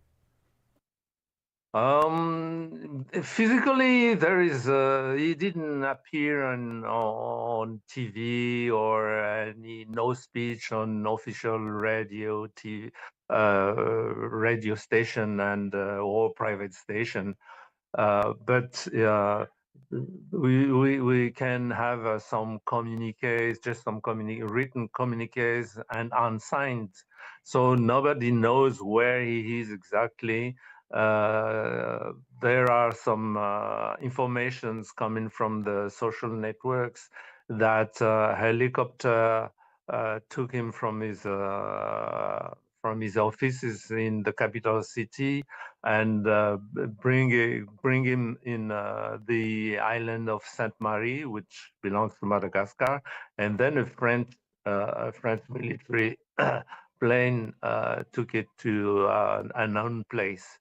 But the former prime minister and this famous businessman Mami Ravatmanga tried to fly to Mauritius, to Réunion, which refused to the plane to land, and then they moved to Mauritius, where they are now. So there is a quite big confusion at the head of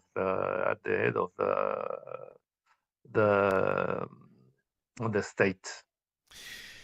Where do you think this leaves Madagascar in terms of its history? I mean, Rajoelina himself came in through an intervention of sorts, but things have changed quite a bit since that time, especially with these social movements like the Gen Zs as they're being described. Where are we, do you think, in Madagascar's history at this moment?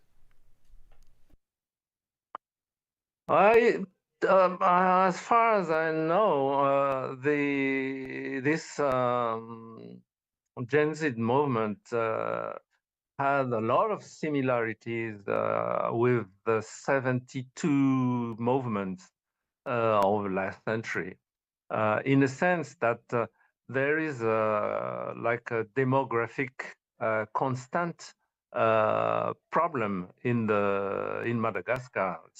The population is becoming more and more younger and younger. I'm sorry.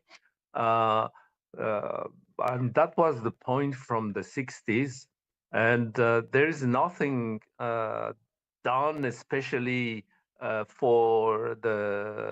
is no heavy investment in favor of this section of a population, which is coached, I would say, by the elders, and so the Gen Z had the opportunity to do that through in an anonymous way behind the screen. But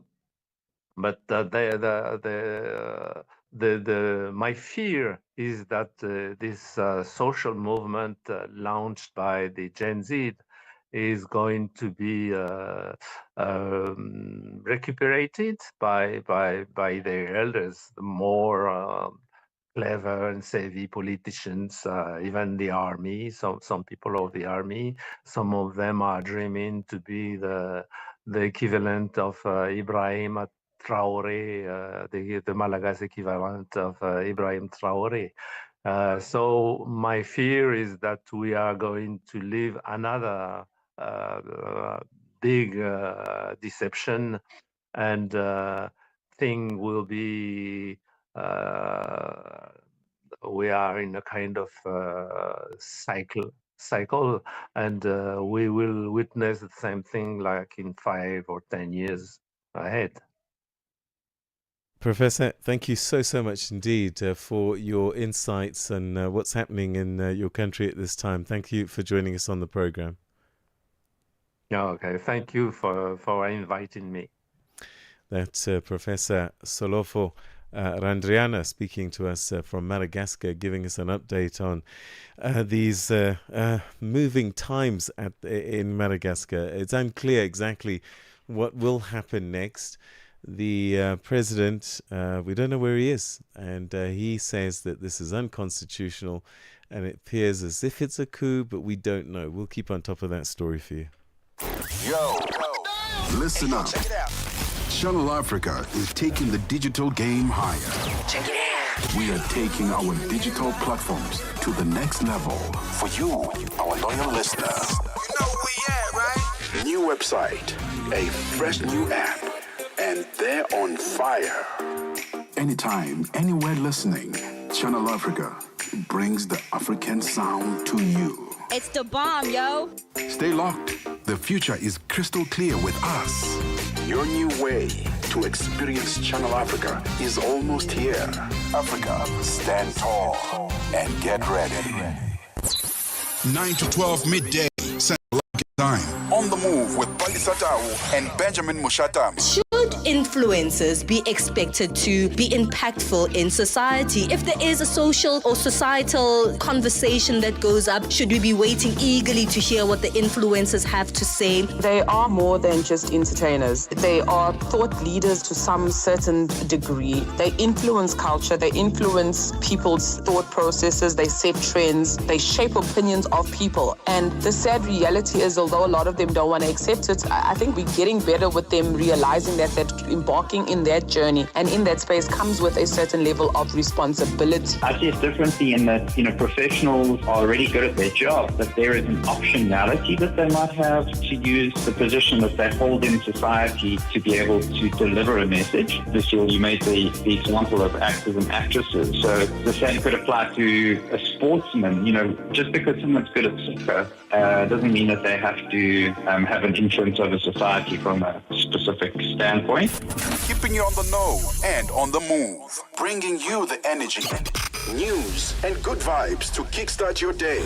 This is Rise and Shine on Channel Africa.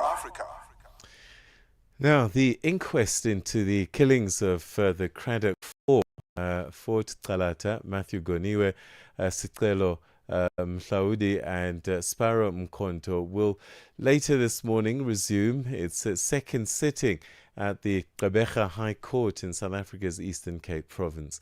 The Cradock Four were a group of anti-apartheid activists who were abducted and murdered by South African security police in June 1985, named such as all four were from the town of Cradock in the Eastern Cape province. Now, aside from the first 2 days, the session will run until the 24th later this month and will focus primarily on the persons of interest. For more on this, the Foundation for Human Rights spokesperson Sesotho Hulumisa joins us now on the line. Thank you so much indeed for joining us and welcome to the program. Thank you so much for having me. I don't know if you can just give us a timeline of how we got to this point where it started and then it got stalled. Take us through that. Of course. So as you said, the four activists were killed on the 27th of June in 1985.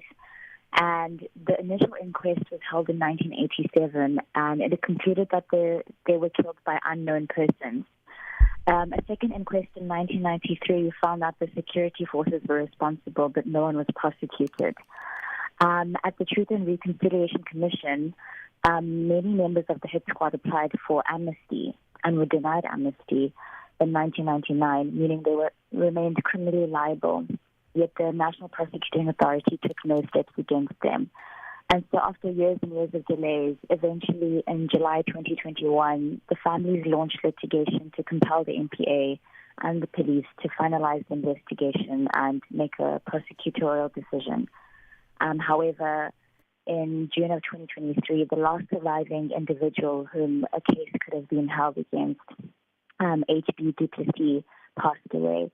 And so now we found ourselves with the second best option, which is definitive judicial findings of the facts of the Cradock Four killings, which is the inquest that we're currently sitting in this week and next week. So in practical terms, what will the court be doing over the next few weeks? I mean, who's going to be testifying? Sites will be visited, I'm guessing. How will the evidence be presented? And what are we trying to get to in the end?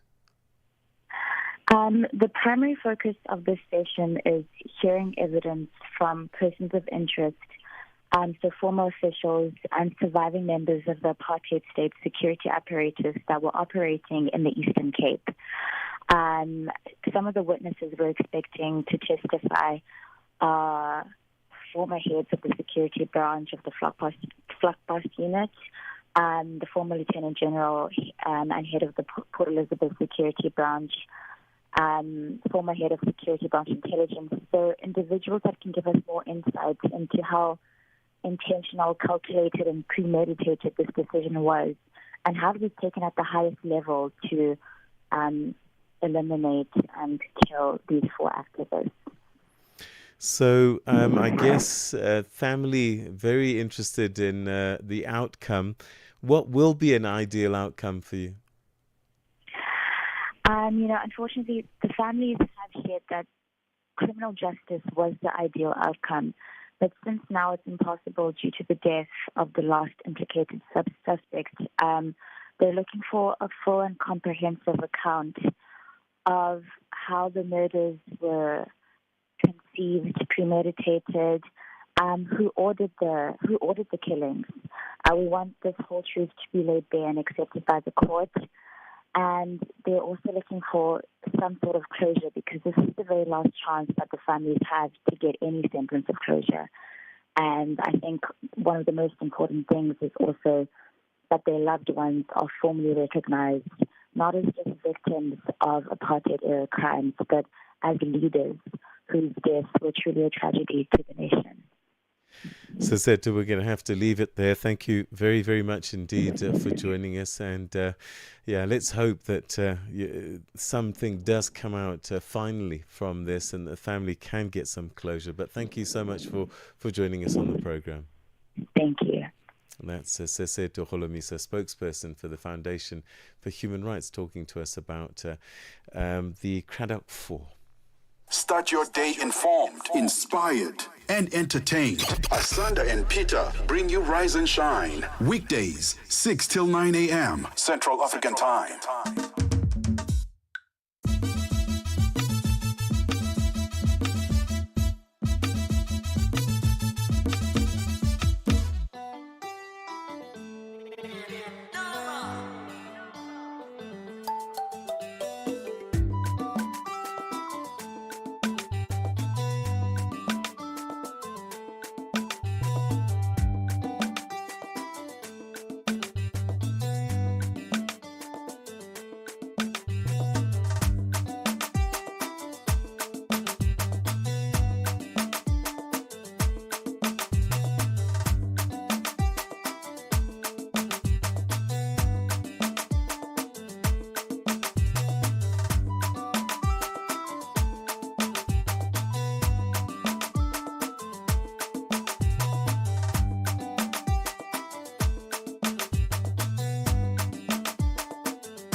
Right, it's time now to welcome you to the third and final hour of the program. Thanks so much indeed for tuning in. This is Rise and Shine on Channel Africa, where we bring you the African perspective. I'm Peter Ndoro, and Asanda Beda is not here today, but she should be home back tomorrow, right here in the studio, broadcasting from our studios in Johannesburg, South Africa. www.channelafrica.co.za. Coming up in this hour, the 15th Magical Kenya Travel Expo recently gathered leading tourism players from across Africa and the world, highlighting the continent's growing role in the global travel economy. We'll be unpacking that, and we're also zooming in on tensions between Ethiopia and Eritrea. All of that coming up after the news, as we say good morning once again to Dwalane Tulongwepe. SABC News. The African Perspective. Thank you, Peter. Good morning. South Africa's suspended Deputy National Police Commissioner for Crime Detection, Shadrack Sibiya, will today appear before the ad hoc committee looking into concerns of national security. The committee was established to investigate allegations of criminal infiltration, corruption and political interference in the criminal justice system made by KwaZulu-Natal Police Commissioner Nhlanhla Mkhwanazi. Sibiya will be the third witness to appear before the committee during a briefing to the media after a search and seizure operation of his electronic devices at his Pretoria home. Sibiya said he was prepared to present his side of the story at the Matlanga Commission and the ad hoc committee. I'm waiting also myself to have my day in the commission, at Matlanga Commission. Ultimately, I will be charged. I expect to be pushed out. Is what is this whole thing all about.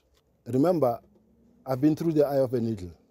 All of them are from KZN, of course, and that is unfortunate that this is how one province decides to behave the way it behaves, and the whole country is allowing this thing to happen, to carry on the way it's carrying on. South Africa's Department of International Relations has condemned the massacre that happened in Sudan. More than 50 people, including 14 children and 15 women, have been killed in an attack on a displacement shelter in the besieged city in North Darfur. The Sudan Doctors Network said Sudanese paramilitaries were behind the shelling attack, which also wounded another 21 people, including 5 more children. Minister Ronald Lamola elaborates. We will also be issuing a statement shortly in that regard. We, as South Africa, condemn the massacre that happened, particularly on civilians that were in a camp which is supposed to be a peaceful site of safety. If you are also followed on that camp where you are supposed to be safe, protected by international human rights law, international humanitarian law, so it means there is no safety for any civilian. We condemn that action by the RSF and also call on all the parties in Sudan to start opening up the channels of engagement. Elections Cameroon says vote counting is currently underway after a presidential election yesterday. They were held under a cloud of political tension and a highly volatile security situation. There have been reports of violence and disruption in the city of Bamenda. 92-year-old Paul Biya is widely expected to extend his 43-year grip on power. His opponents include former government spokesperson Issa Chiroma. Just over 8 million Cameroonians registered to vote. Results are expected within 15 days. Pamela Kumba reports. The Cameroonian polls closed at 6 p.m. local time, and as stipulated by law, the counting of votes started immediately at polling stations across the country. The early counting is expected to confirm the widespread prediction that 92-year-old incumbent Paul Biya will secure an 8th consecutive term. Separatist-enforced lockdowns led to sporadic gunfire, roadblocks, and widespread intimidation, meaning many polling centers in the city red zones recorded little to no vote activities. The leader of an elite army unit in Madagascar that sided with demonstrators calling for the president's resignation has been sworn in as army chief. The developments have sparked fears of a coup on the Indian Ocean island. The BBC's Sami Awami has the story. The military has not officially declared that it is taking control of the country, but many signs suggest it might be moving in that direction. The army siding with protesters, the change in the military leadership, and meetings held with prominent opposition leaders on Sunday have all raised suspicion that President Ange Rajouel's days in power may be numbered. The president's office insists he is still in charge, but he hasn't been seen in public since Wednesday last week. And finally, Israel is expecting to receive 20 living hostages held in Gaza today. In return, Israel is expected to release 250 Palestinian prisoners serving life sentences, as well as 1,722 detainees from Gaza who were arrested 2 years ago. This is part of the ceasefire deal between Israel and Hamas as brokered by U.S. President Donald Trump. The ceasefire came into effect last week, ending a conflict that started in October 2023. For any news stories you would like to share with us, please do send an email to newsroom@channelafrica.co.za or call us on +27 11 714 4459. For Channel Africa News, I'm Jolani Tulo Webe. SABC News. The African Perspective. In our sports headline, Jacob Kiplimo storms to a commanding victory in Chicago Marathon. And Jenny van Dijk urges the Proteas' improvement after the Australia whitewash. I'll be back with these and other stories at the bottom of the hour. New day, new stories. Start your morning right with Rise and Shine on Channel Africa. Right, we're going to be going to the Horn of Africa shortly, but another moment for me to give you some interesting facts that played out today in history. Now, many of you have heard the expression Greenwich Mean Time. Well, if you visited London, there is actually a place called Greenwich in England, and it is at that point of longitude that the Greenwich established a universal time. An international conference in Washington, D.C. officially established the Greenwich Meridian, passing through Greenwich in London as the universal prime meridian from which standard times throughout the world are calculated. And a joke that I heard in West Africa is that in Ghana, GMT means Ghana maybe time. Mornings made better with Peter and Asanda on Rise and Shine. Weekdays, 6 till 9 Central African Time on Channel Africa. We turn our attention now to the fragile peace between Ethiopia and Eritrea, which is now under renewed strain. Addis Ababa has formally accused Asmara of colluding with factions of the Tigray People's Liberation Front to prepare a military offensive, reviving old hostilities that many hoped had been left behind after the 2018 rapprochement. Now, with tensions escalating, questions of historical grievances, regional ambitions, and shifting alliances loom large over the Horn of Africa. And to help us untangle what's at stake, we're now joined by Faisal Robel, who's a public intellectual and expert on the Horn of Africa. Thank you so much indeed for joining us, and welcome to the program. Thank you very much. I'm here. So you've studied the Horn of Africa for many years now. How would you summarize the historical relationship between Ethiopia and Eritrea and the key events that still perhaps cast a shadow today? I think it has been challenging historical relationship in the sense that the two sides were at one time under one flag during the Emperor of Haile Selassie and also during the Derg. But Eritrea sought its independence, and after a bloody war, it became its own country. There was a period when the two were amicably working together, and then in 2018, it seems that they have even upgraded their relationship and became very friendly. But that didn't last because of the historical issues that never being healed, one of which is the fact that Ethiopia never really accepted the secession of Eritrea, which took the only port it had, which is Assa port. So by leaving Ethiopia as a landlocked, some of us knew that sooner or later that issue will resurface and the conflict will re-emerge, and that's where we are today. So Ethiopia has accused Eritrea of forming a new alliance with a hardline TPLF faction, naming it Simdo, and claims that Eritrea is funding and mobilizing and directing militias like Fano in Amhara. Is there any evidence to support this that maybe is publicly available?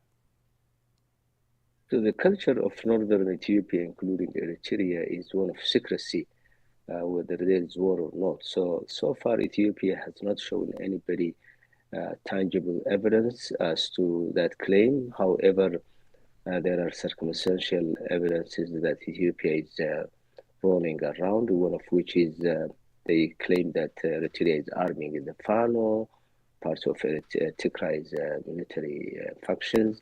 But we have not seen any evidence. There is the cultural suspicion that because of the fact that alliances shift, Ethiopia is suspicious that the alliance that it had with Eritrea when it was fighting against the Tigray could easily now shift into an Eritrean alliance with Tigray and Fano. So outside that cultural suspicion, which often becomes a reality, in terms of the shifting alliances, we cannot really say there have been evidences Ethiopia has shown to the world.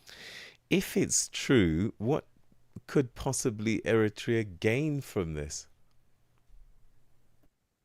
Well, number one, it will probably silence the rhetoric that's coming from the threat that's coming from Ethiopia, which is saying that Ethiopia is adamant to retake Assa. So that would be a major gain. The second gain is if Eritrea is arming Tigray and Fano, there is the possibility that Abiy could be removed from the power. It looks like Ethiopia's army, despite the numbers that it has, seems to be weak when it fights against Fano and Tigray. And if Eritrea is included in the question, many people speculate that Abiy may not have a long term in his rule.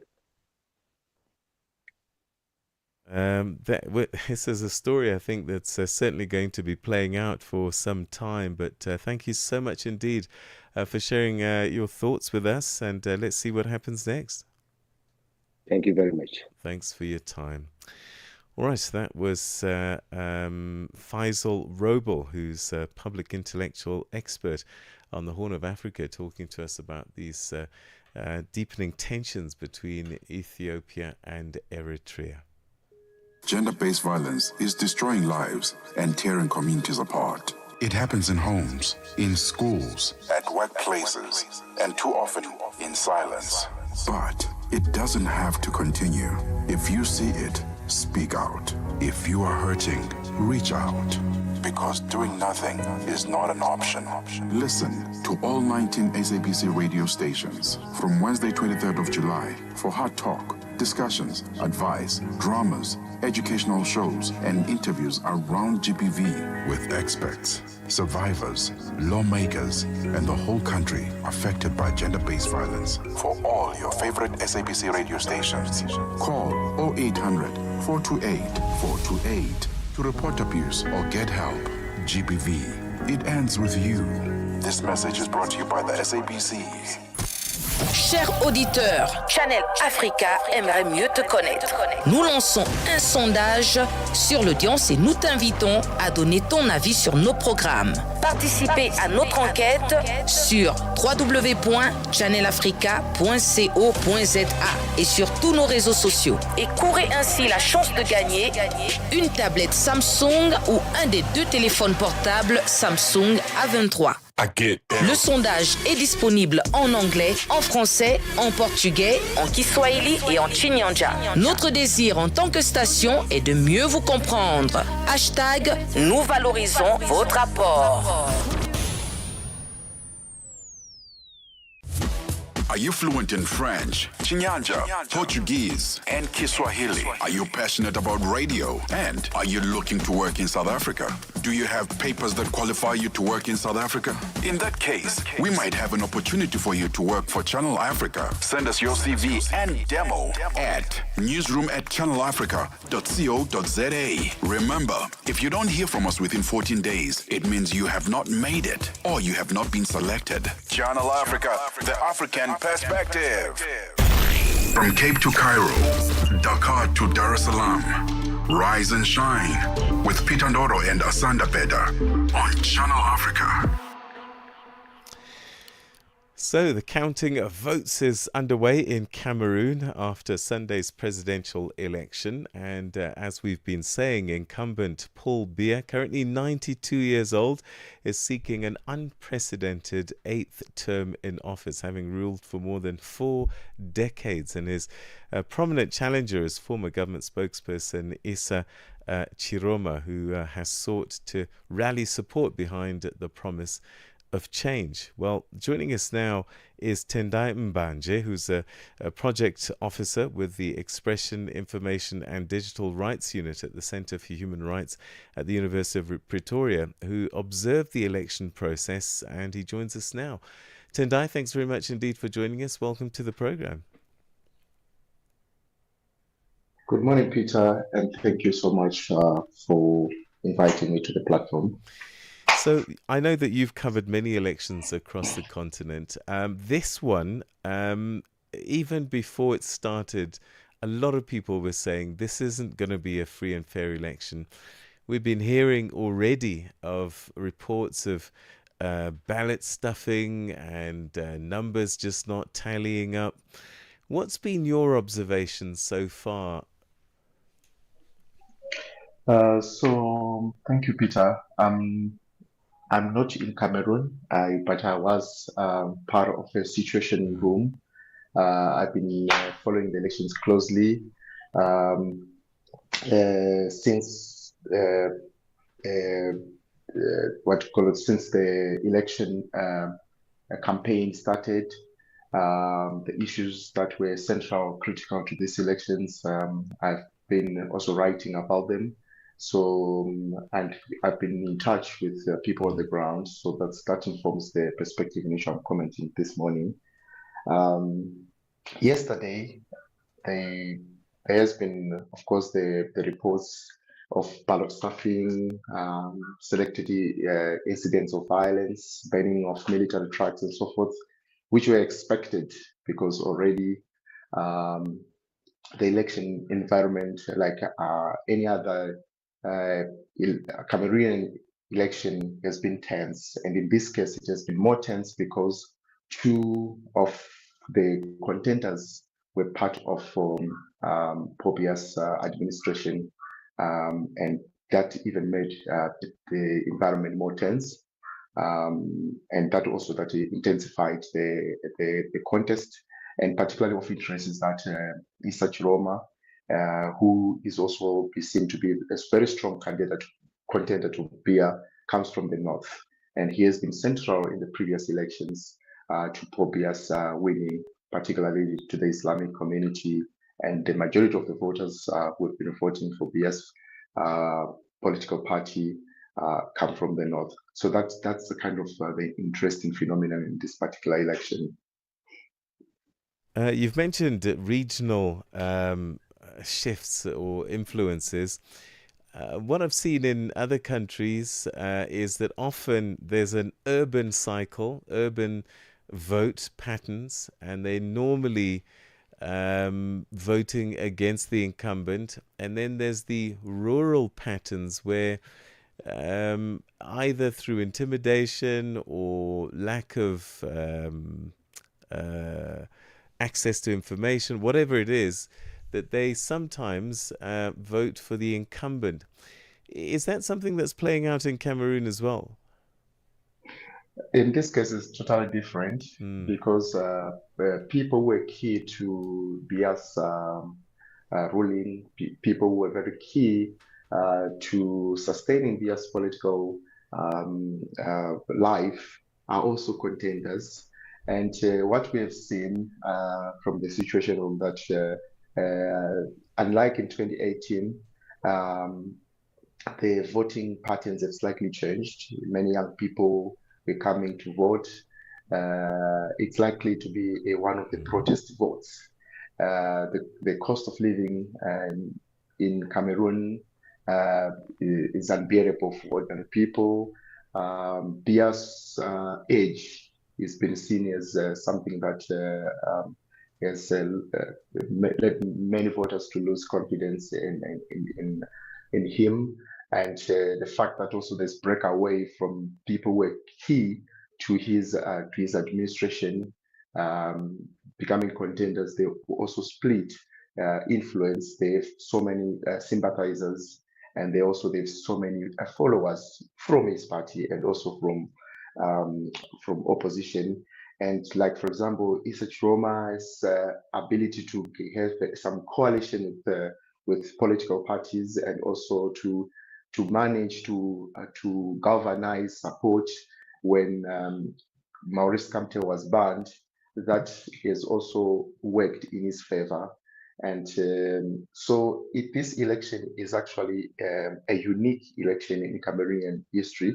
But what is a challenge is that it will take up to 2 weeks for election results to be announced. And historically, that's where the rigging has alleged to have taken place.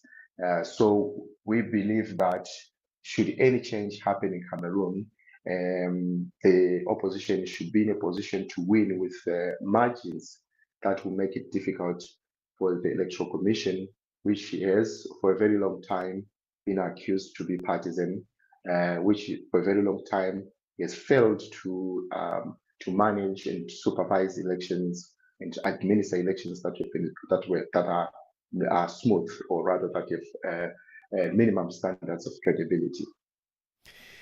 With the passage of time, it gets harder and harder to rig elections just because of the technology that citizens have literally in their hands.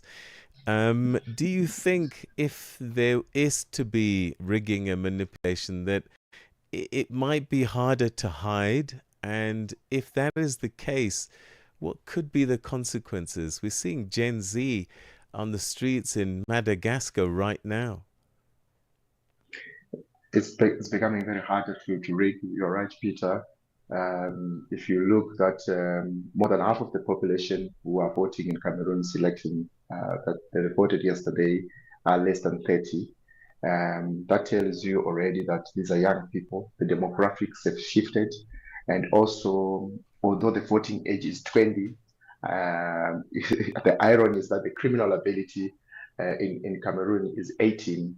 Once you commit a criminal offense at the age of 18, you are liable for a criminal offense. You are not a minor, but the voting age is 20. And that has been historically done to exclude many young people, at least two cohorts, if not two, from in the sense that those who are 18 and 19 cannot vote, and these are young people who are just finishing school.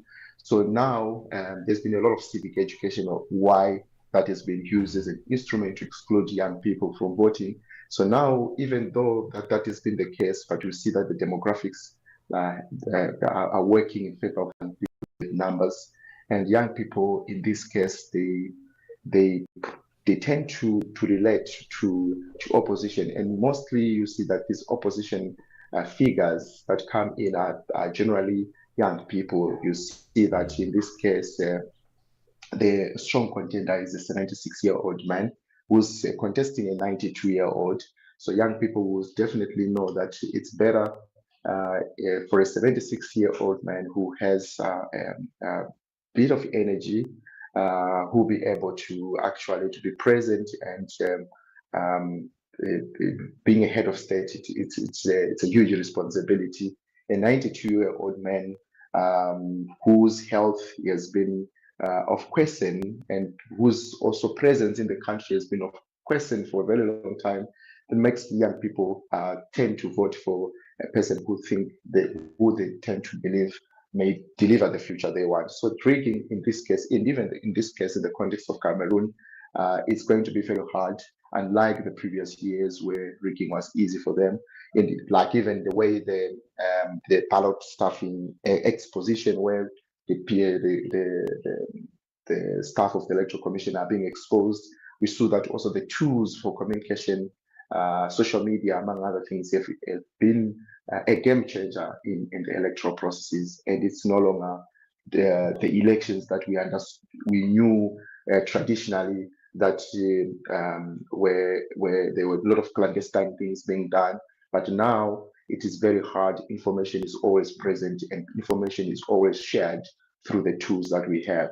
So I would say that this election, it's not business as usual for Paul Biya.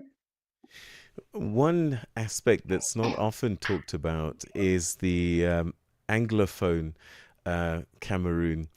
I spoke to the Deputy President of Ambazonia, the self-proclaimed republic, English-speaking people, and he said that they're not participating in these elections at all. How significant is that in your view? And what does this mean actually? Because some would say that there's a low-key civil war in Cameroon. Yes, I mean, conflict has been very central, and it's also been very regional. Central in the sense that it has been a key issue in Cameroon for a very long time.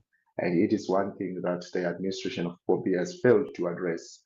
And Biya has been accused for actually being fueling conflict throughout his tenure. So you realize that although they might not, they've proclaimed that they might not participate, but what we have seen on the ground is that even both in the Anglophone and Francophone regions, there have been large voter turnouts. There's been participation, and these are predominantly young people who see things in different way. And from the conversation I was having yesterday with the colleagues on the ground, they were saying that there have been this desire among young people to have a protest vote, and also the young people have been able to share information extensively prior to election. So while conflict is central to this, and it is also central to what young people expect to the new government that the new leader should be able to address conflict, particularly in the north, should be able to build the nation, a divided nation, should be able to. There's been central thing of we need a transitional government that will be able to address the wounds of the past. That is also what has made Issa Chiroma popular, because the agreement he has signed with other political leaders is about a 5-year plan of the transitional justice period that we will be able to address the wounds of the past, to be able to unite the country. Then you hand over the baton to the next person so that they can formulate a government when they've addressed the issues that have been of concern for the past 40 years. Tendai, always great talking to you. Thanks so much indeed for joining us. Thank you so much, Peter, for having me. That's Tendai Mbanje, Project Officer with the Expression, Information and Digital Rights Unit at the Centre for Human Rights at the University of Pretoria, who observed from a situation room this election process in Cameroon. And he says, it's not business as usual for Paul Biya. We'll have to wait and see what the results will be and what might be the consequences of whatever that result might turn out to be in the end. It's 8:30. It's time for your news headlines. Here's Dwalane Tulongwepe. We are on Open Views Audio Bouquet, Channel 628. SABC News. Headlines. The African Perspective. Thank you, Peter. Good morning. Making headlines, South Africa's suspended Deputy National Police Commissioner Shadrack Sibiya will appear today before the ad hoc committee looking into concerns of national security. South Africa's International Relations and Corporations Minister has described late Ambassador Nathi Mthethwa as a true Pan-Africanist who was passionate about peace for the people in Western Sahara. And finally, friends and relatives of the Israeli hostages have been holding an overnight vigil in central Tel Aviv as they await news about their release. I will have details on these and other stories at 9 o'clock. SABC News. Headlines. The African Perspective. Dwalane, thanks very much indeed. As she says, she'll be back at the top of the hour with a full bulletin for you. But with details of what's happening in the world of sport, let's say good morning once again to Figile Lingwat. Sports on Channel Africa. The African Perspective. And then what? The netball news. The Spar Proteas head coach Jenny van Dijk has admitted there's still a lot of work to be done to help the team improve while their test series whitewash against Australia. The Aussie Diamonds dominated the final test in all 4 quarters to claim a 65-42 win in Adelaide, winning the 3-match series 3-0. Speaking after their latest defeat on Sunday, Van Dijk said they are eager to return home and work on fixing their mistakes. Firstly, congratulations to Australia with a fantastic performance from their side. Moments that we feel we were right on point and doing a great job on attack specifically. But yeah, still a lot of work for us to get done. We're eager to get home and we are eager to really work, because a lot of the areas and the issues that we have felt and that we experienced on court doesn't have a quick fix. It's something that you need to go back home, draw into your players and make sure that the execution of it become better. Van Dijk says despite the back-to-back series defeats, this tour was important for the technical team to assess players' individual performances and test combinations. Learned a lot about our players, learned a lot about what players can handle what type of situations and what players fit what type of styles. And now it's our job to go out there, use the information we have to get our team ready and better for the next challenge. One thing I can say is the Aussie Test Series was definitely twice as hard as the New Zealand Test Series. And yes, that just leaves quite a lot of questions for us in how to approach and how to make sure that we prepare our players better. Ugandan Jacob Kiplimo won the Chicago Marathon in a dominant fashion, breaking the tape in 2 hours. 2 minutes and 23 seconds in his second race over the distance. The half marathon world record holder crossed the finish line 1 minute and 31 seconds ahead of Amos Kipruto of Kenya, while Kenyan Alex Masai was third in 2 hours 04.37 seconds. Kiplimo, who finished second in his marathon debut in London this year, broke away by the 30-kilometer mark and had built a nearly 1 minute cushion with 8 kilometers to go. He picked over his shoulder a few times during the last kilometers of the race, but had nothing to worry about as he jogged through the final straight all by himself and sat down in sheer exhaustion a few meters after the finish. And finally, with cycling news, South African cycling has a new world champion. Martin van Wyk has won gold in the points race at the UCI Masters World Track Championships in Robert in France. The 55-year-old collected 16 points in the 60-lap 15-kilometer final, one more than rivals Daniel Rodriguez of Argentina and Patrice Huahabi of France, who finished second and third, respectively. For any sports stories you'd like to share with us, please send an email to newsroom@channelafrica.co.za or call us on +27 11 714 4459. This is Channel Africa Sport with me, Figile Lingwati. Sports on Channel Africa. The African Perspective. Você é fluente em português?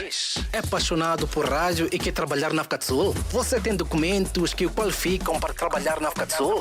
Nesse caso, podemos ter uma oportunidade para você trabalhar no Canal África. Envie seu currículo e demonstração para Canal África @ newsroom@channelafrica.co.za. Lembre-se, se você não receber alguma resposta nossa em 14 dias, isso significa que você não foi selecionado. Canal África, a perspectiva africana. It's time for your business news update. And at the business desk this morning, we say good morning to Tabiso Lihuko. Business news on Channel Africa. The African Perspective. Thanks, Peter, and good morning. Air France, KLM's French division, has suspended flights between Paris-Charles de Gaulle Airport and Madagascar's capital Antananarivo due to the security situation on the ground. Air France says that the company is monitoring the situation in real time with authorities, and the resumption of operations will remain subject to a daily assessment of the situation. Affected customers will be notified and offered rebooking or refund solutions. The Southern African Fraud Prevention Service has launched an awareness campaign to help consumers recognize voice phishing or phishing scams and take appropriate action to protect themselves. The phishing scam involves phone calls from fraudsters who cleverly manipulate the public into revealing sensitive banking information or to convince consumers to use a link that will ultimately transfer their hard-earned money into a fraudster's bank account.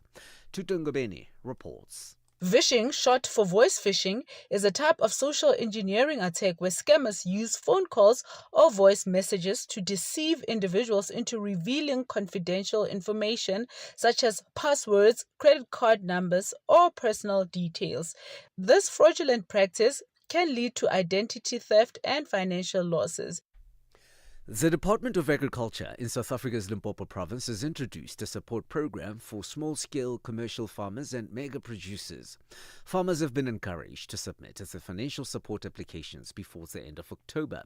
Department spokesperson Mosupulugo Mututsi says they will consider a variety of incentives, especially for emerging farmers.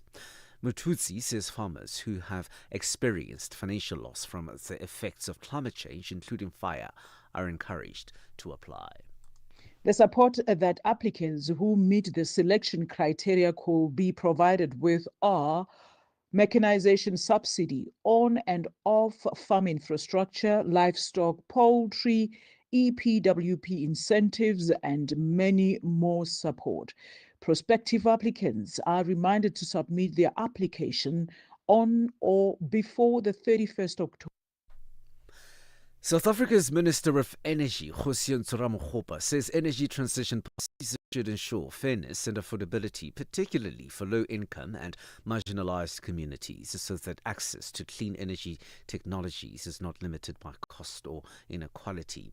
He made these remarks at the 4th G20 Energy Transitions Working Group and Energy Transitions Ministerial Meeting in Durban. We must ensure that Africa's energy transition becomes the engine of industrial development and economic diversification, a catalyst for transformation rather than mere compliance. China has accused the United States of abusing export control measures after President Donald Trump threatened steep additional tariffs on Chinese imports. A statement from the Commerce Ministry in Beijing said threatening high tariffs at every turn was not the right way of engaging with China. The BBC's Stephen McDonnell has more. The words from a Commerce Ministry spokesperson echoed language from the height of the recent trade conflict. We don't want a tariff war with the US, but we're not afraid of one. The remarks, released by the Commerce Ministry in the form of written responses to journalists' questions, criticised US export restrictions on chips and semiconductors, as well as defending China's own export controls on rare earths as normal actions to safeguard national security and that of all nations. Unspecified, firm countermeasures were also promised if Donald Trump's latest threat of 100% tariffs on Chinese goods came into effect. $1 in Nigeria is trading at 1,461 naira. In Botswana, it's at 13 pula 11, Kenya 127 shilling 736, and Zambia 22 kwacha 52. The BRICS countries in Brazil, the dollar will cost you 5.19. In Russia, it's trading at 81 rubles 42. India 88 rupees 75. China 7 yuan 14, and in South Africa, the dollar will cost you 17 rand 48 cents. $1 is trading at 74 pence to the British pound and 85 to the euro. Gold is trading at $4,053 and platinum $1,626 per ounce. Brent crude oil is at $63.63 a barrel. For any business stories you would like to share with us, please send us an email to newsroom@channelafrica.co.za or call us on +2711 714 4459. For Channel Africa Business in Johannesburg, I'm Thabisolo Huku. Business News on Channel Africa. The African Perspective. Call us on +27 63 406 9126. And contribute to the conversation. Your morning companion with the stories that matter. This is Rise and Shine on Channel Africa. 8:41 Central African Time, just in case it's something that you're monitoring at the moment. Now, this Monday, on our Monday morning Monday Economic Wrap, we give you an update on some of the biggest economic news shaping Africa's transformation today, from strategic investments in fertilizer production, boosting agriculture, to record-breaking investment commitments fueling Senegal's growth and Angola's return to international debt markets, supporting economic stability. And to help us understand these important developments, we're now joined by Dr. Eddie Mahembe, who's a development economist. Thank you very much indeed for joining us, and welcome to the program. Thank you, Peter, and good morning to your listeners all around Africa. So let's begin in West Africa. Senegal's 2025 Investment Forum just closed with $23.5 billion in commitments across 51 partnership deals. What does this tell us about the investment sentiment towards West Africa right now, and how realistic are those commitments in terms of actual follow-through? Yes, thank you for that. Because what is happening now is, I think we are seeing a renewed interest in Africa in general, and also I think Senegal, after the recent elections, I think there is like some increased appetite to focus on development, to focus on investment, and these commitments, like what you rightly said, this is a really massive boost to the, especially the investment committee, but also the minister responsible for investment promotion. The detail, obviously, from the partnership commitment, they're saying it's around 51 partnership agreements which were signed. But I think the issue is how soon can that investment be turned into actual implementable projects? They're telling us that it's to be in energy, transport, training, creative industries. And these are critical industries, especially energy. There is always a dearth of energy in Africa, issues to do with transportation. So if that investment follows through, especially in energy, in transportation, and also in training, this could be a very solid base for the new Senegal. So yes, this is encouraging, but I think let's see how they can turn around these commitments into actual projects. So the Senegal Forum also emphasized sectors such as energy, transport, training, as well as the creative industries. In your view, though, which sectors do you think Senegal and maybe even neighboring economies are most likely to deliver on a promise, and which ones probably pose the highest risk? I think the energy is always a good deal, given that even bigger economies, such as South Africa, in Africa, they've struggled with energy. So energy is always critical. And given that we are also talking of the fourth industrial revolution, where we are talking of data, we are talking of AI. So definitely the issue of energy is important because those machines needs energy. So for me, energy is a deal breaker because it angers how other industries can be done, especially even manufacturing, because it needs energy. Even transport, there will be need of energy, and ICT, the digital economy. Yes, training is also important because when you going forth to say you want to go into energy revolution, want to go into manufacturing revolution, you also need corresponding people in terms of good training, people who are skilled and able to do so. And this is very important, especially for Africa, because if you don't train, it will mean that even those investors who are coming abroad, they'll bring their own people, and it always causes instability. So once we invest in our own people being able to do the jobs, then we have a very solid backbone for an economy. So in terms of creative industries, I would think it's also another niche market, which is unique, and we always want to tell our own stories. So I generally, when I looked at it, I said this is a good deal, but obviously the detail is always in implementation. All right, let's talk a little bit about Angola re-entering the international bond markets after a 3-year pause, aiming to raise something in the order of $1.5 billion via 5 and 10-year euro bonds. How significant is this move, and what does it say about the capital conditions for African sovereigns in 2025? For me, it's a good one. I come from a school of thought where I think one of the prominent of that school of thought is Dambisa Moyo, a very, very prolific writer who said foreign aid is actually taking our nations backwards. And she recommended that if we really want to raise money, why can't we go to the capital markets and where our economies are evaluated, and then we are able to say, is our economy strong enough to borrow? And if we are able to borrow strongly and we are able to follow through by making sure that that money goes to where it's supposed to go, then we have a solid economy. So I agree with that school of thought. And when I see nations, Angola and other countries, where they are able to pitch at the capital market and they are able to get 1.5 billion, for example, for me it shows that Angola's economy, yes, it has challenges, but is viewed favorably by the market, which is really, really good. And that's where we're going to leave it for today. Thank you so much indeed, Dr. Mahembe. Great talking to you. Thank you for the opportunity and all the best. That's Dr. Eddie Mahembe, who's a development economist, talking to us about a few economic developments on the continent on our Economic Wrap on Mondays. Mix Vibration sur Channel Africa.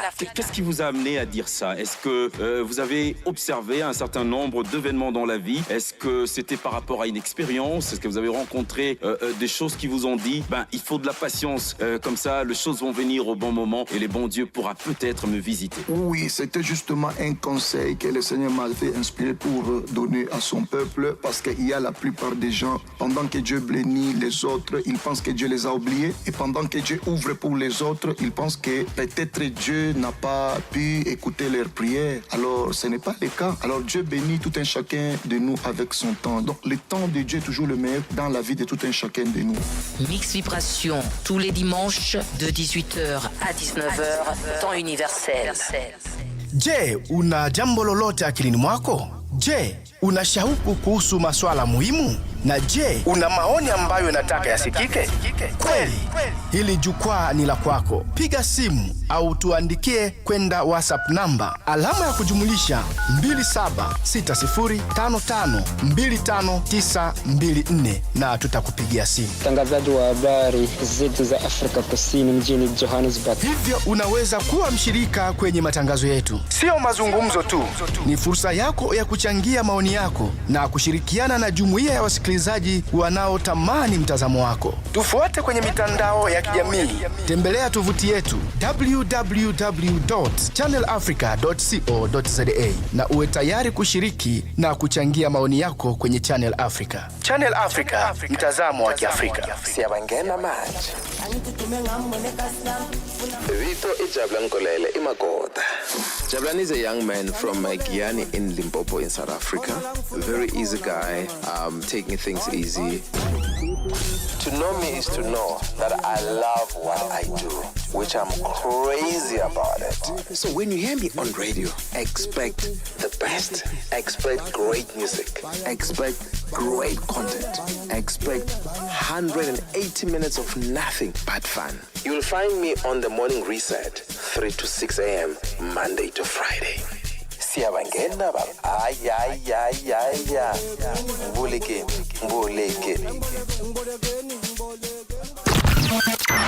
Wake up to the essence of the continent. Rise and shine on Channel Africa. We take you to Nairobi now, where the 15th edition of the Magical Kenya Travel Expo has drawn tourism stakeholders from across Africa and beyond. With over 300 exhibitors and thousands of participants, the expo is a hub for dialogue, deals and destination promotion. South African tourism is there in force, showcasing 17 local products, including 10 small, medium and micro enterprises, SMMEs, in line with its inclusive growth agenda. And to help us understand a little bit more about the import of South Africa's presence and what it means for intra-African tourism, we're now joined by Evelyn Mahlaba, who's the Regional General Manager for Africa at South African Tourism. Evelyn, thanks very much indeed for joining us and welcome to the program. Thank you, Peter. It's lovely to be with you.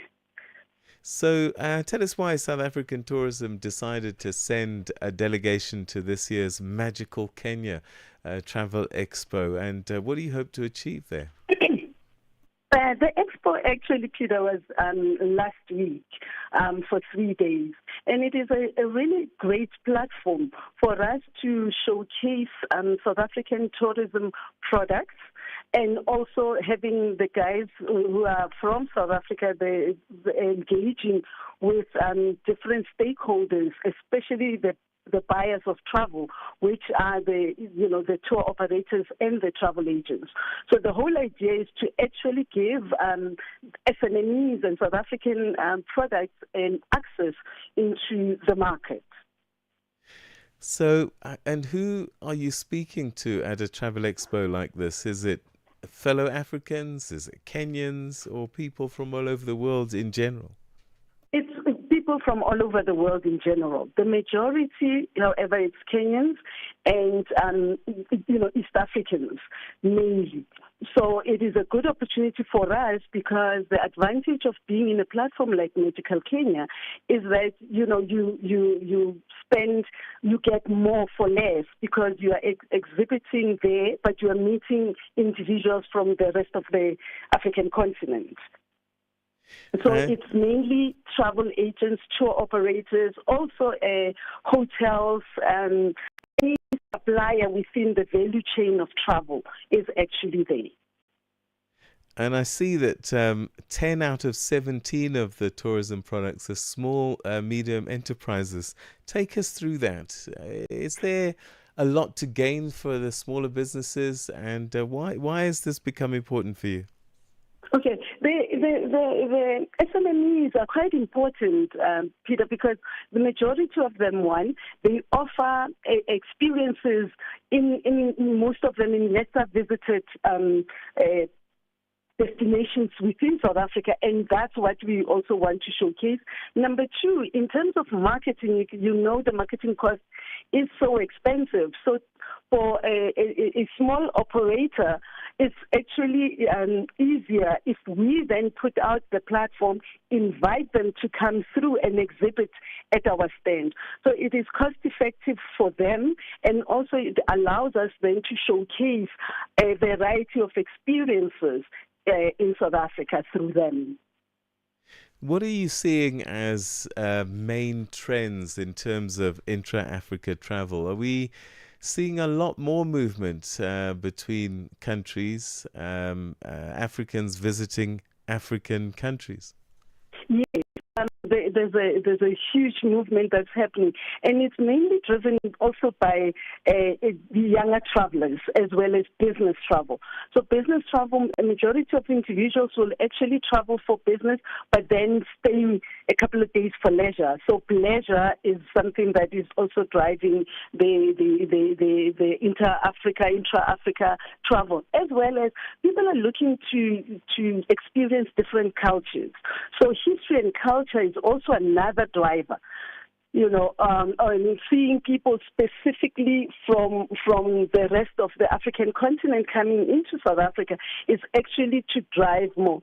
To show they want to see, engage with locals, go where the locals are actually at. So they actually want to be in spaces where South Africans are at. So has anything come out of this year's expo? Anything promising that you can share? Yes, without divulging more business secrets for those that were there. A lot of individuals who were at our stand were quite happy, especially with the first 2 days, because they said they actually had a lot of business, and also some actually closed the deals. But also for us as South African tourism, that responsible for marketing in the continent, we've actually signed a collaborative deal, with Marriott Hotels. So we'll be promoting South Africa together with them for different activities. So that was another thing that was positive that actually happened during this time. We launched that collaboration.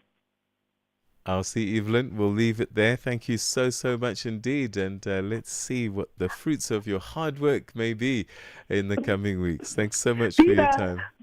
Peter, before I go, please, everybody, they need to check us on our social media handles. On all platforms, our handle is visitsouthafrica.africa. There's more information about things that you can do in South Africa. All right, give that address once more. Visit southafrica.africa. So Fantastic. That's our handle in all the social platforms. Thank you so much indeed. Thank you for the opportunity. All right, that's Evelyn Mahlaba, who's a Regional General Manager for Africa at South African Tourism, speaking to us about the recently concluded Magical Kenya Travel Expo. Have you been to Kenya? No, not yet. Oh, no. You got to... Like I said, not yet. So you have to visit Kenya. I will. It is... Beautiful. Oh, my goodness. But you know what, Africa generally, and by the way, we're talking what's coming up on the show with Palesa, and certainly not Kenya today. No, not Kenya at all. What can we look forward to? All right, we're going to start off with our gender-based violence focus. And speaking about traveling across the African continent, it's happening quite often, migration, some people because of displacement, but it can also be the perfect breeding ground for abuse, especially for those who are displaced. So we're going to be speaking about that in today's first hour. And then we go into the African view. Tell me, when there's a special occasion, do you wear your traditional attire? You see, that's a difficult one because I'm from Zimbabwe and we genuinely don't have traditional attire. So what I've started to do and what I've noticed and I'm seeing even here is that a Pan-Africanism is coming through. In that traditional attire, right? So people go to weddings. A little bit of Kenya, a little bit of Nigeria, a little bit of this. Right. Yeah. But there's this ongoing debate about, traditional attire, who gets to wear it, why can you and why can't you wear it? And does it mean that if you wear your traditional attire, you should, it should be reserved for those who live by traditional customs? And are there people who completely live by those traditional customs anymore? So that's going to be our debate today. The question is, should traditional attire be reserved only for those who live by traditional customs? That's a controversial one. Very controversial. That's what we're going into the second hour. And then we wrap it up with our nutrition and fitness corner, where we speak about lifting weights, but for women, the benefits of using weights for, your exercise routine for women, not just to get ripped, but actually quite helpful in many ways. Yeah, and I found out recently that if you're over 50, resistance training becomes even more important. So maybe a question in that conversation. Thanks so much indeed. Welcome. All right, it's time for me to say goodbye. I'm Peter Ndoro. I'm hoping Asanda Beda will be back tomorrow. Right now, though, it's 9 o'clock, which means it's time for your news. Here's Joalana Tulongwete. Bye-bye.